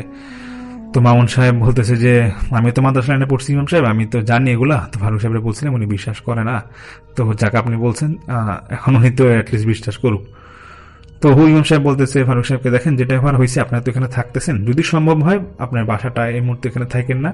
আর কারণ আপনার যদি দুজন একা থাকেন তো আপনার সেফটির জন্য ভালো হোক বা খারাপ জিনিস হোক যেটাই হোক আপনারা দেখেন যে অন্য কোনো জায়গায় থাকার ব্যবস্থা করা যায় নাকি। আর এই তো এখন এটা বলার পরে ফারুক সাহেব এবং মামুন সাহেব নাকি দুজনেই বাসাটা নাকি একদিনের মধ্যে এরকম ছেড়ে দেয় এবং আমার যে চারতলা আন্টি উনি বলে যে তারপর ওনার ভাই ওনার কাছে এসে বেশ কয়েকদিন ছিল, মাসখানিক। তারপর ওনার ফ্যামিলি ওই যে যখন না ছোট বাচ্চারা 40 দিন পার হয় তখন ঢাকায় ওনারা ওই কলোনিতে থাকেই না, কলোনির পাশে এক জায়গায় বাসা ভাড়া করে থাকে এবং ওই মামুন সাহেব নাকি কলোনিতেই রয়ে গেছিল কোনো একটা বাসায়। তো এটাই ছিল ঘটনা। আমি যেহেতু ভর্তি কথায় ঘটনা শেয়ার করি, আমার সে আন্টি রেগুলার আমার ঘটনাগুলো শুনে, এই প্রোগ্রাম আমাদের শোটা শুনে, তো উনি বলেছিল এই ঘটনা শেয়ার করার জন্য। তো যদি ওনার নাম বলতে মানা করেছে তো ফারুক ওনার ভাইয়ের নাম, এটা জাস্ট আমি ভুলে গেলাম। এবং পুরান ঢাকার কোথায় কলোনি আমি এটা বলতে মানা করেছিল দেখে আমি শেয়ার করলাম না। আশা করি আপনাদের ঘটনাটা ভালো লাগবে এবং অবশ্যই আমাকে জানাবেন। আসসালামু আলাইকুম রাসেল ভাইয়া, আমি আজ যে ঘটনাটি বলবো এটা আপনার শ্রোতাদের সাথে শেয়ার করব। মানে আসসালামু আলাইকুম, আমি যে ঘটনাটা আপনার শ্রোতাদের সাথে শেয়ার করব সেটা আজ থেকে 2 বছর আগের ঘটনা। তো রাসেল ভাই, আমি তখন কুষ্টিয়ার এক প্রত্যন্ত গ্রামে আমার নানা বাড়িতে গিয়েছিলাম। আমি কোনোদিনও ভূত প্রেত বিশ্বাস করতাম না, কিন্তু সেই রাতের পর থেকে আমার ধারণা বদলে গেছে। আজ যা বলবো তার প্রতিটি বর্ণ, প্রতিটি কথা, প্রতিটি শব্দ সত্য। নানা বাড়িটা ছিল একদম বিলের ধারে, পুরনো আমলের চুন সুরকির বিশাল দালান মানে বিল্ডিং। সেদিন বাড়িতে মানুষের ভিড় ছিল না, শুধু আমি আর আমার ছোট খালা ছিলাম। মাঝরাতে হঠাৎ আমার প্রচণ্ড তৃষ্ণা পায়। খালা তখন পাশের গভীর ঘুমে আমার পাশে। আমি কাউকে বিরক্ত না করে একাই রান্নাঘরের দিকে যাই। মাঝপথে বারান্দা ছিল একদম অন্ধকার। টর্চের আলোটা যখন হাতে নিলাম তখন দেখলাম মেঝের উপর দিয়ে এক জোড়া ভেজা পায়ের ছাপ চলে গেছে একদম আমার মানে শোয়ার ঘরের দিকে, ওই ভেজা পায়ের দাগটা। কিন্তু আমার ঘরে আমি ছাড়া তো কেউ ছিল না। আমি যখন রান্নাঘর থেকে পানি খেয়ে আমার রুমের দিকে ফিরছি শোয়ার জন্য, হঠাৎ আমি অনুভব করলাম আমার পাশে কেউ একজন বরফ শীতল হাত রাখলো আমার কাঁধে। আমি ভয়ে একদম থমকে গেলাম। পিছনে গিয়ে দেখি কেউ নেই, কিন্তু অদ্ভুত ব্যাপার হলো রাসেল ভাইয়া, আমার কানের খুব কাছে কেউ খুব জোরে শ্বাস ফেলছে, মানে খুব হাঁপাহাঁপি করছে। আমি দৌড়ে নিজের ঘরে ঢুকে দরজা বন্ধ করে দিলাম। খাটের উপর বসতেই আমার মনে হলো খাটের তল থেকে কেউ খাটকে উপর দিকে ঠেলছে। প্রচণ্ড জোরে খাটটা নাচতে শুরু করলো। আমি চিৎকার দিতে চাইলাম, কিন্তু বিশ্বাস করেন ভাই, আমি আমার গলা দিয়ে কোনো আওয়াজ বের করতে পারিনি। মনে হচ্ছিল অদৃশ্য কেউ আমার গলা চেপে ধরেছে। ঠিক তখন আমি জানালার দিকে তাকালাম। তখন আমি জানালার কাচের ওপাশে একটা মুখ দেখতে পাচ্ছিলাম, সাদা ফ্যাকাশে, এর চামড়াটা একদম সাদা, চোখ দুটো একদম লাল টকটকে আগুনের গোলার মতো। ওই মুখটা আমার দিকে তাকিয়ে বিকটভাবে হাসছিল আর নখ দিয়ে কাচের উপর আঁচড় কাটছিল রাসেল ভাইয়া। ক্যাচ ক্যাচ শব্দ হচ্ছিল। আমি এক সময় সেন্সলেস হয়ে যাই এসব দেখতে দেখতে। পরের দিন সকালে আমার জ্ঞান ফেরে। আমি দেখি ঘরের মেঝেতে আমি শুয়ে আছি। খালার চিৎকার শুনে সবাই আমার ঘরে এলো এবং তারা দেখলো আমার গলার চারপাশে কালচিটে দাগ পড়ে আছে, যেন কেউ আঙ্গুল দিয়ে টিপে ধরেছিল। আর সেই জানালার কাছে এমনভাবে আঁচড়ের দাগ ছিল যেন ওটা কোনো মানুষের নখের দ্বারা হতে পারে না। সবচেয়ে ভয়ঙ্কর ব্যাপার হলো রাসেল ভাইয়া, পরে গ্রামের মুরব্বীর কাছ থেকে শুনলাম বহু বছর আগে ওই দিন বাড়ির লোকজন ওই ঘরেই দাঁড়িয়েছিল এবং তারা নাকি এই বিষয়ে হালকা পাতলা কিছু জানতো। আগের দিন ঠিক ওই দিনের বাড়ির একজন কাজের লোক ওই ঘরে মানে আগে যখন ছিল ওই আমি যে রুমে ছিলাম ওই রুমে নাকি কাজের লোক গলায় দড়ি দিয়ে মারা গিয়েছিল। তারপরে রাসেল ভাইয়া সেই সকালের ঘটনার পর আমি ভেবেছিলাম সব কিছু মনে হয় শেষ হয়ে গেছে, কিন্তু আসল আতঙ্কটা আমার জন্য অপেক্ষা করছিল সেই রাতেই। গ্রাম থেকে চলে আসার জন্য যখন আমি ব্যাগ গোছাচ্ছি তখন আলমারির নিচে একটা পুরনো ডায়েরি খুঁজে পেলাম। ডায়েরিটা ছিল ওই বাড়ির আগের কোনো এক ভাড়াটিয়ার। ডায়েরির শেষ পাতায় কাপা কাপা হাতে লেখা ছিল, ও আমাকে ছাড়ছে না, ও ছায়া হয়ে আমার সাথে ঘরে। যখনই আমি আয়নার সামনে দাঁড়াই আমার পিছনে ওকে দেখতে পাই। আমি ডায়েরিটা রেখে তাড়াতাড়ি করে বাথরুমে গিয়ে মুখ ধুতে গেলাম তখন আমি, এবং বেসিনের উপরে আয়নায় যখন তাকালাম আমার কলিজা শুকে যায়। আয়নায় আমার নিজের চেহারাটা একদম ঠিক আছে, কিন্তু আমার পিছনে একটা কুজো হয়ে লোক দাঁড়িয়ে অবয়ব দেখা যাচ্ছে। ওটা কোনো মানুষের ছায়া ছিল না, ওটা ছিল লম্বা চুলের এক বিভৎস শরীর যার কোনো পা নেই। আমি ঝট করে পিছনে তাকালাম, কিন্তু আমি কাউকে দেখতে পারিনি। আবার যখন আমি আয়নায় তাকালাম রাসেল ভাইয়া, সেই অবয়বটা আবার আমার কাঁধের উপর মাথা রেখেছে। ওর পচা মাংসের একটা তীব্র গন্ধ আমার নাকে এলো। মনে হচ্ছিল আমার ঘাড়ের উপর ও ঠান্ডা নিঃশ্বাস ফেলছে। আমি এক মুহূর্ত দাঁড়াইনি, ওই অবস্থাতেই ব্যাগ ফেলে গ্রাম থেকে দৌড় দিয়ে মেইন রোডে চলে আসি। কিন্তু ভাইয়া, রহস্যটা এখানেই শেষ হয়নি।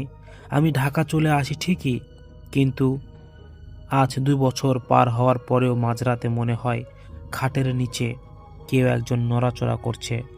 সবচেয়ে ভয়ঙ্কর বিষয়, আমি ঘরের লাইট যখন বন্ধ করে ঘুমাই তখন অন্ধকারের ভিতরে 2টা লাল বিন্দুর মতো আলো দেখতে পাই, আর সেই পচা মাংসের গন্ধ ওটা আজও আমার পিছু ছাড়েনি ভাইয়া। আমি জানি না ভাইয়া ওটা আমার সাথে ঢাকা পর্যন্ত চলে এসেছে কিনা, কিন্তু আমার মনে হয় ও এখনো আমার ঘরের কোণে কোথাও ঘাপটি মেরে বসে আছে সঠিক সময়ের অপেক্ষায়। আমি যখনই এই গন্ধটা পাই তখনই বুঝি আমার আশেপাশে কি ওই লোকটা আছে, ওই অবয়বটা, ভয়ঙ্কর অবয়বটা আছে। তো আমি যখন ব্যাগ ট্যাগ সব কিছু নিয়ে ফেরার জন্য যখন স্টেশনে পৌঁছাইছিলাম তখন রাত 11টা বাজে। কুষ্টিয়া থেকে ঢাকাগামী ট্রেনের ওই কামরাটা ছিল প্রায় ফাঁকা। আমার সাথে মাত্র 3জন যাত্রী ছিল, যারা কয়েকটা সিট পরে ঘুমাচ্ছিল। আমি জানালার পাশে বসে বাইরের অন্ধকার দিকে তাকিয়েছিলাম রাসেল ভাই। হঠাৎ ট্রেনের কামরার লাইটগুলো একবার জ্বলে আবার নেভে, জ্বলে আবার নেভে। পুরো বগিটা যখন ঘুটঘুটে অন্ধকার, তখন আমার সিটের ঠিক উল্টো ওই দিকের সিট থেকে কেউ একজন খসখসে গলায় বলল, বড্ড তাড়া তোমার, তাই না? আমি চমকে টর্চ জ্বালালাম ফোনের। দেখলাম সামনের সিটে একজন বৃদ্ধ মানুষ বসে আছে, গায়ে একটা পুরনো চাদর জড়ানো, চাদর দিয়ে তার পুরোটা মুখ ঢাকা। আমি ভয়ে ভয়ে বললাম, জি চাচা, একটু কাজ আছে। লোকটা ওনার উত্তর দিল, না, একটা অদ্ভুত হাসি দিল, যেটা একদম মানুষের হাসির মতো শোনালো না। ট্রেনে যখন যমুনা সেতু পার হচ্ছিলাম আমি, তখন আমার কেন জানি মনে হচ্ছিল আমার পায়ের কাছে রাখা ট্রাভেলার ব্যাগটা নড়ছে। মনে হচ্ছে ব্যাগের ভিতর জীবন্ত কিছু একটা আছে, যেটা বের হওয়ার জন্য ছটফট করছে। আমি কাঁপতে কাঁপতে চেইনটা খুললাম।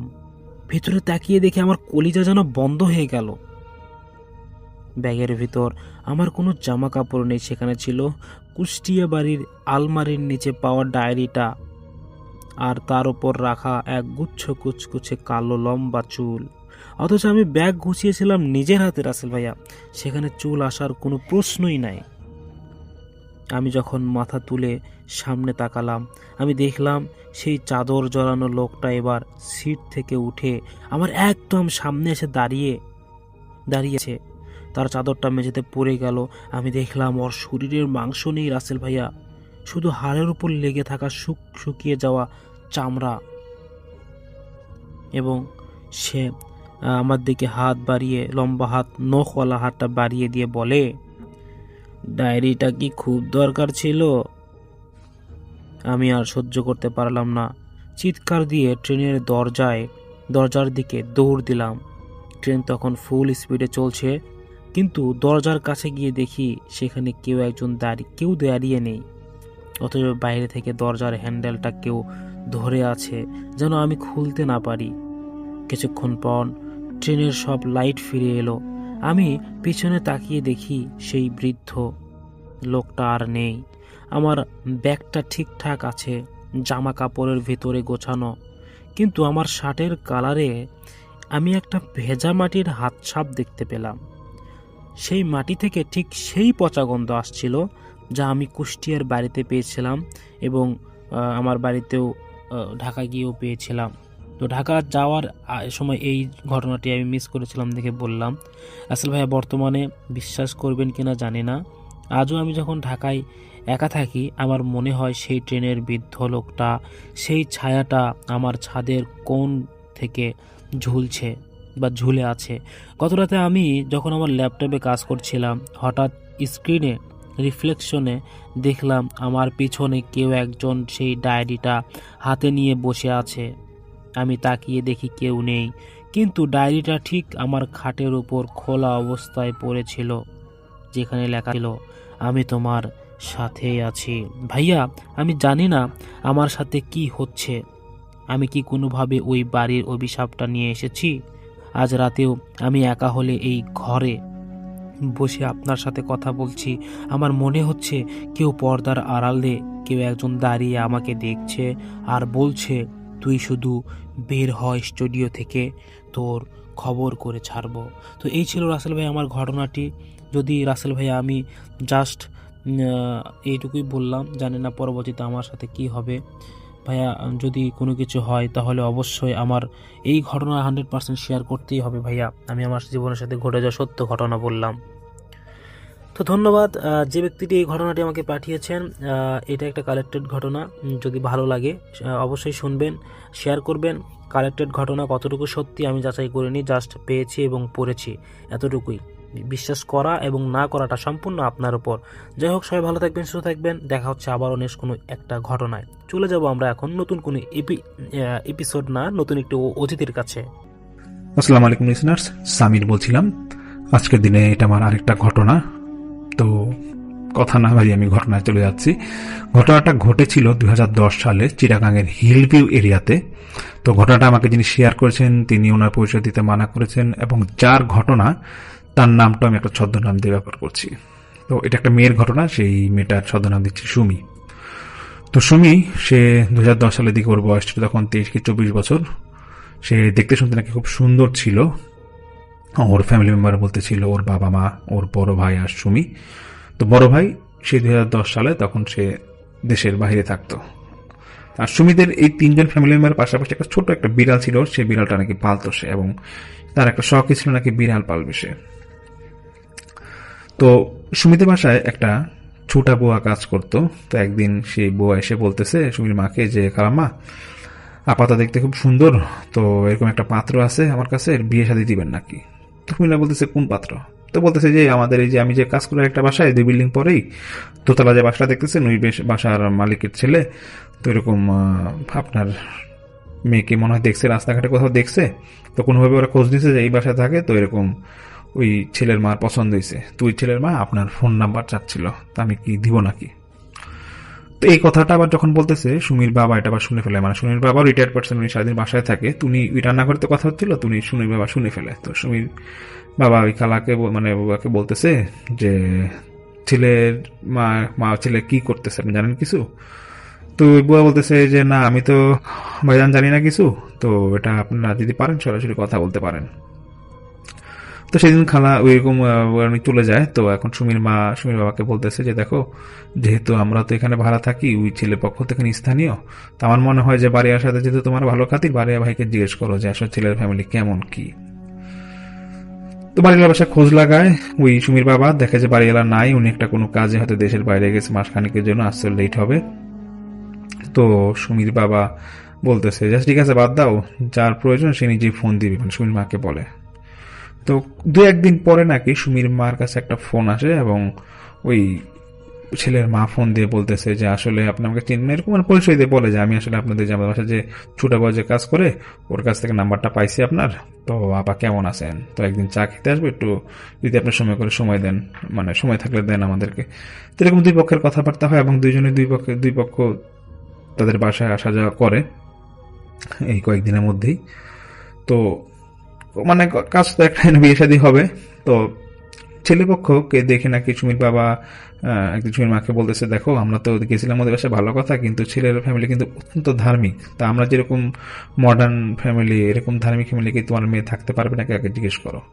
মানে আমাকে বলা হয় যেটা যে ভাই আমাকে ঘটনাটা বলে যে ওই ফ্যামিলিটা কি এর ফ্যামিলিটা নাকি এরকম ছিল যে ছেলের মানে ফ্যামিলি মেম্বার পুরুষ যারা ছিল এরা প্রত্যেকে নাকি মানে পাঞ্জাবি পরা ঘরের মধ্যে এবং টুপি পরা থাকে, এবং মহিলা যারা ছিল তারা নাকি বোরখা তো পরাই এবং চোখ ছাড়া কিছুই দেখা যায় না, এমনকি হাতটা পর্যন্ত ঢাকা।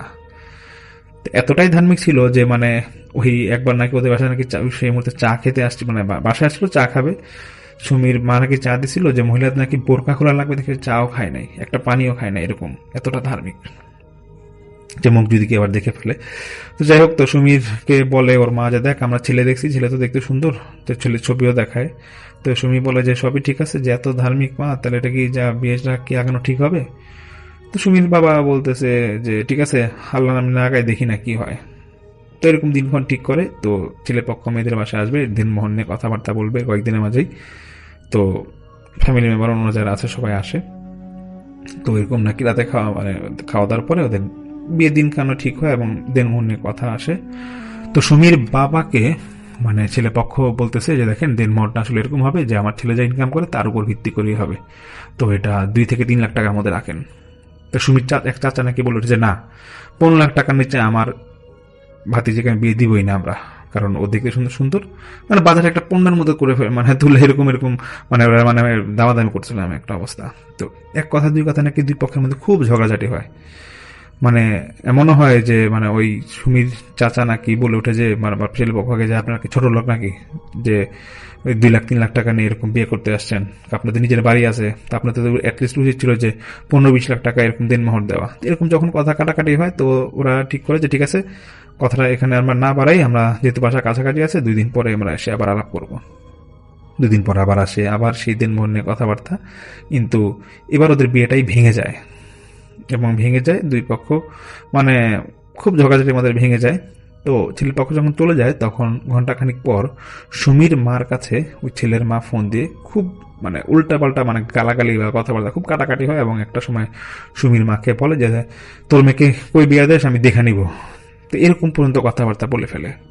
তো এটা বলার পর সুমির মার খুব খারাপ লাগে, উনি ফোনটা রেখে দেয় এবং সুমির বাবাকে বলে দেখো আমরা হয়তো আজকে এখানে ভাড়া থাকি দেখে আমাদেরকে এই কথা বলতেছে।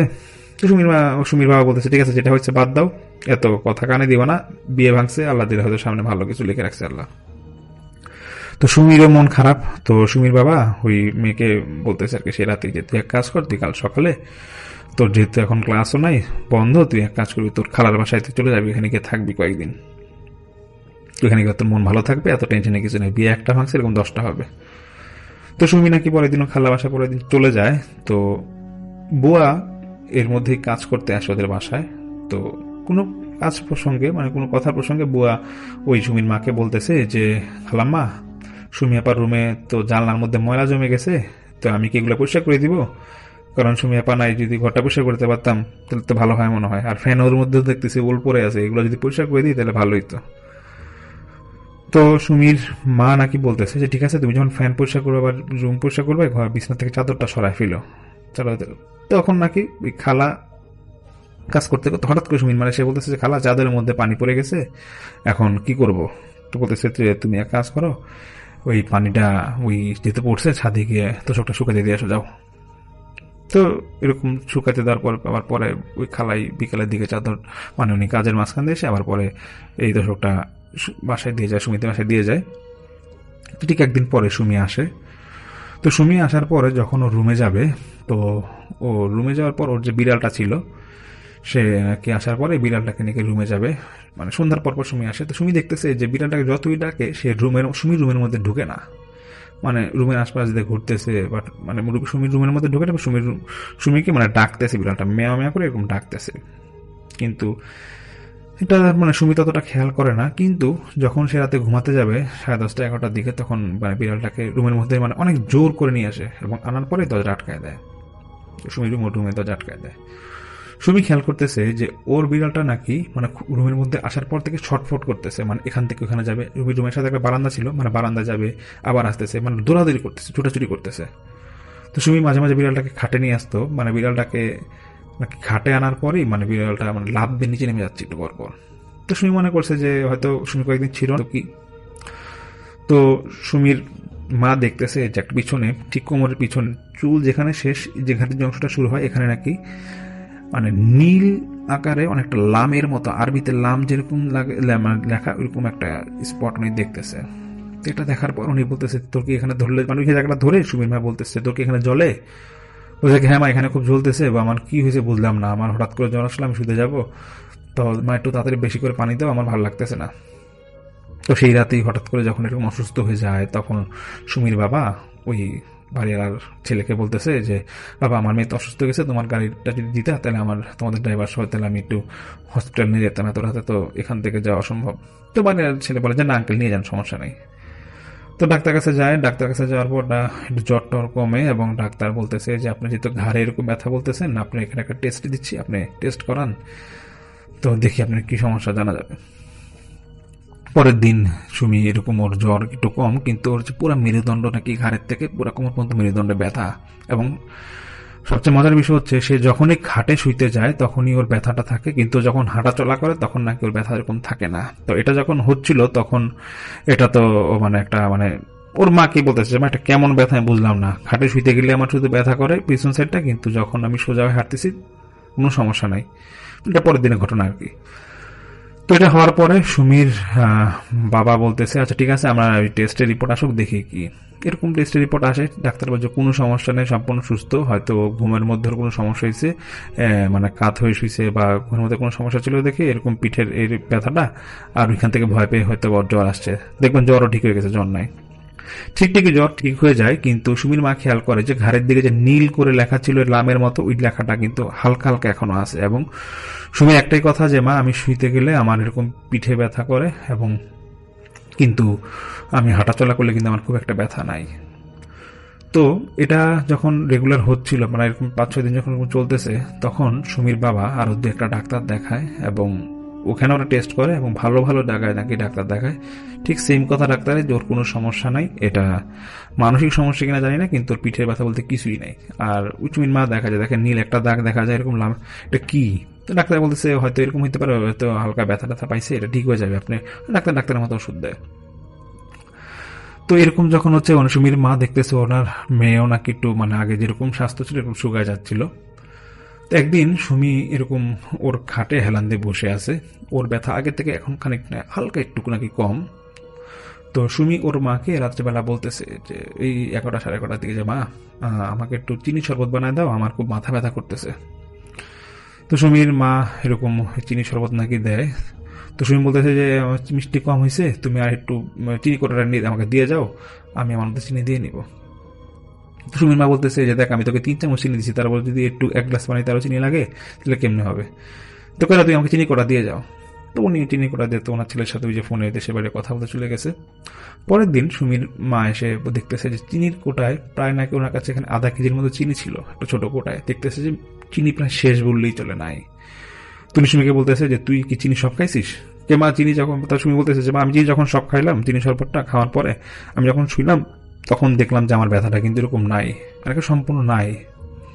তো মেয়ে সুমির মা হাসতেছে, কিন্তু চিনি উল্টা পাল্টা এরকম খাইস না, তো দেখো অসুস্থ হয়ে যাবি, এগুলো তোর মনের ব্যথা, এসব কোনো ব্যথা না, ওই বিয়ে ভাঙছে তো, ওই দুষ্টামি করে বলতেছে যে তোর বিয়ে ভাঙছে তো এর জন্য এরকম ব্যথা ব্যথা, তুই এগুলো বলে আমাদেরকে মানে চাচ্ছিস যে আমরা তোকে আগে বিয়ে দিয়ে দিই আর কি।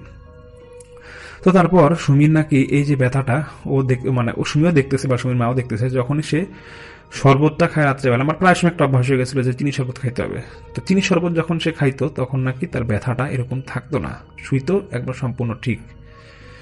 তো এটা এরকম কয়েছে আর বললেন না ভাই, পুরোটা করো না বলে এরকম বউ একটা প্রবোধন আনছিল, তো আপনার ভাবছেন আপনার সাথে একটু কথাবার্তা বলে আগাবো, কিন্তু আপনি তো ছিলেন না, আর আপনার ছেলের সাথে এরকম কথাবার্তা বলি নাই, তো আপনিও তো দেশের বাইরে ছিলেন, তো কথা হচ্ছে যে এরকম বাড়িতে ওই যে 2 বিল্ডিং পরে যেতলা বাসাটা আছে, তো ওই বাসার ওই মালিকের ছেলের সাথে বিয়ের প্রপোজাল আসছিল।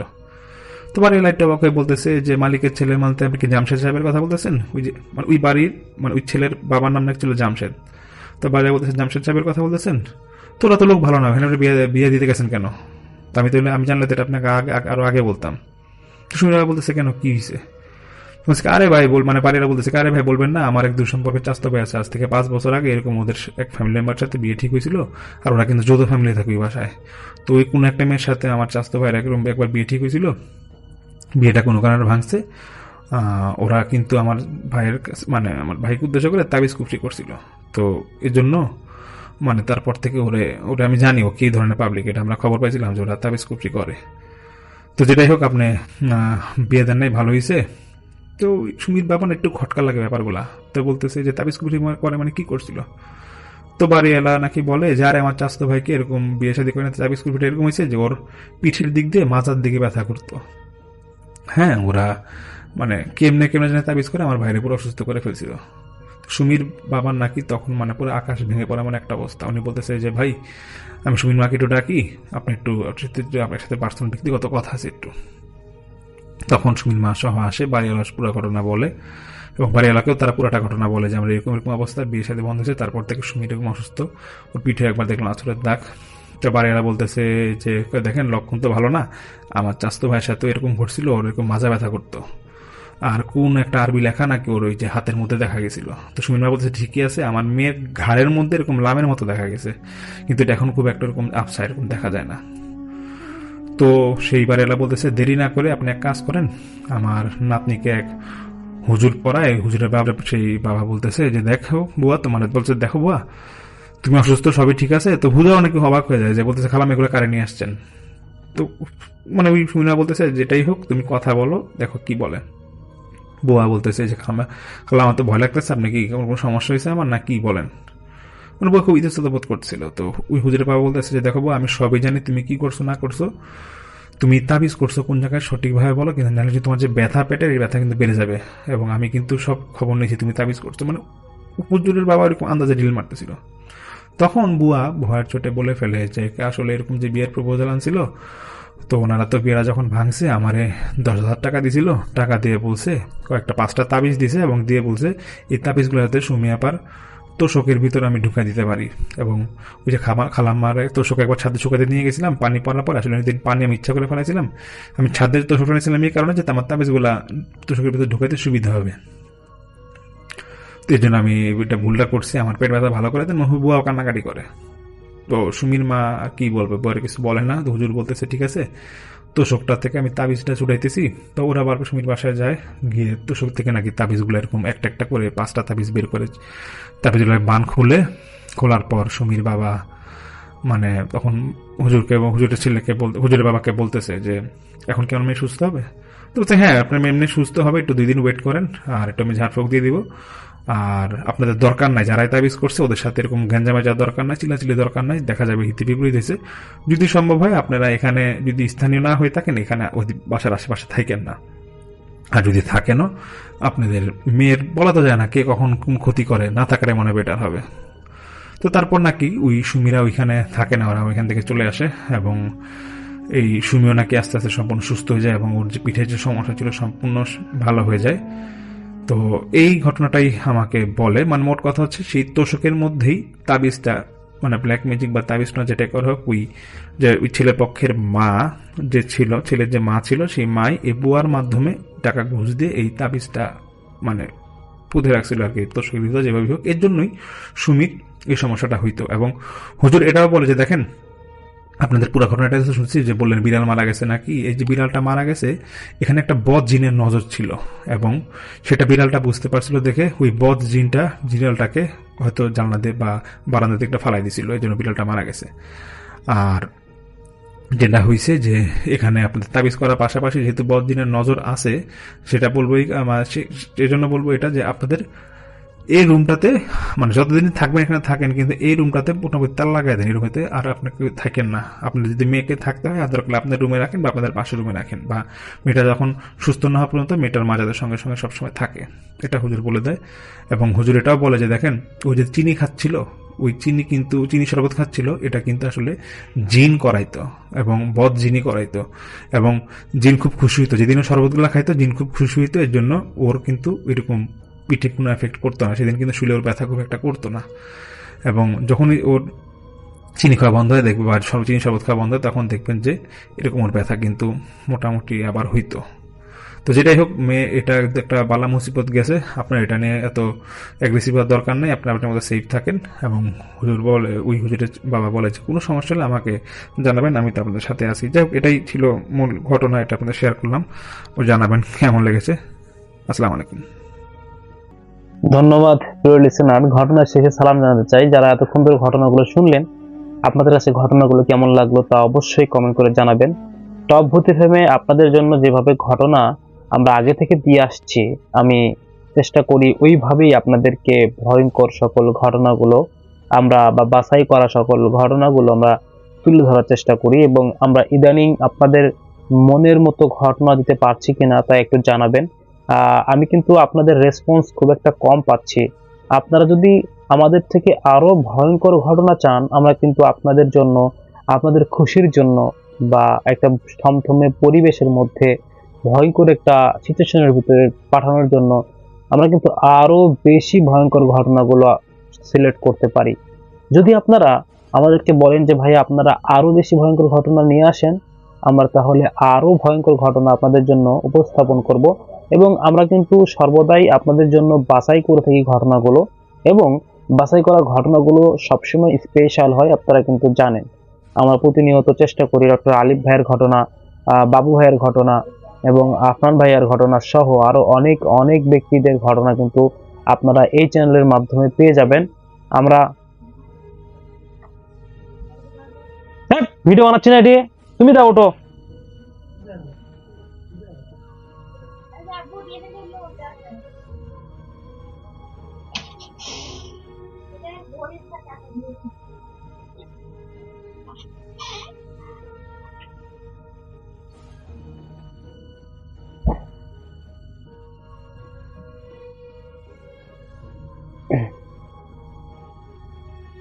আমরা কিন্তু প্রতিনিয়ত আপনাদের জন্য ভয়ঙ্কর সকল ঘটনা, অর্থাৎ আমরা চেষ্টা করি ডক্টর আলিফ ভাইয়ের ঘটনা, আফসান ভাইয়ের ঘটনা, বাবু ভাইয়ের ঘটনা, সাইয়েদ আলম ভাইয়ের ঘটনা সহ আরো অনেকের ঘটনা কিন্তু আমরা এই চ্যানেলের মাধ্যমে আপনাদের খুশির জন্য, আপনাদের একটা ভয়ঙ্কর থমথমে পরিবেশে পাঠানোর জন্য, বা একটা কষ্টদায়ক হরর কোনো ঘটনা, কষ্টদায়ক কোনো জিনের ঘটনা, আমরা কালো জাদুর ঘটনা, আমরা বিভিন্ন বাছাই করা ঘটনা আমরা কিন্তু তারিখ সহকারে এই চ্যানেলের মাধ্যমে উল্লেখ করি।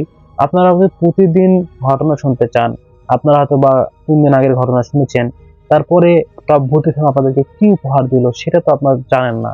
এই জন্য যে তারিখে ঘটনাগুলো দেখছেন বা শুনছেন, ওইটা মনে রেখে আপনারা পরবর্তী তারিখের ঘটনা শুনবেন।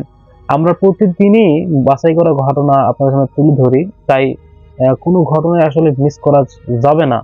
কারণ আমরা যে ঘটনাগুলো বাছাই করি, প্রত্যেকটা ঘটনা স্পেশাল। যদি আপনারা একটা এপিসোড মিস করেন তাহলে আমি বলবো আমাদের চ্যানেলের ভিতরে গিয়ে তারিখ দেখে আপনারা প্রত্যেকটা ইমেল এপিসোড শোনেন। আমরা যে ইমেল এপিসোডগুলো বাছাই করি এগুলো না শুনলে আমি মনে করব আপনারা ভূত এফএমের অনেক কিছুই না শোনার মধ্যে থেকে যাবেন। তো যাই হোক, ভূত এফএম যারা ভালোবাসে তারাই কিন্তু এই টপ ভূত এফএম এর মধ্যে, যারা ভালোবাসে না তারা কিন্তু টপ ভূত এফএম সাবস্ক্রাইব করাও নেই। তাই আমি বলবো আপনারা টপ ভূত এফএম কে ভালোবাসলে ভয়ঙ্কর ঘটনাগুলো শুনতে চাইলে আমরা প্রতিনিয়ত কিন্তু ভয়ঙ্কর ঘটনাগুলো রাত 10টা বাজে ঘটনাগুলো আপলোড করি। আমাদের এই চ্যানেলটা অনেকেই যারা ভূত এফএম শোনে অনেকেই আমাদের এই ঘটনাগুলো খুবই ভালোবাসে এবং তারা জানে যে টপ ভূত এফএম এর শরীফ ভাইয়া যখনই ঘটনা বাছাই করবে এই বাছাই করা ঘটনা মানেই তাই সেই স্পেশাল ঘটনা নিয়ে আসে।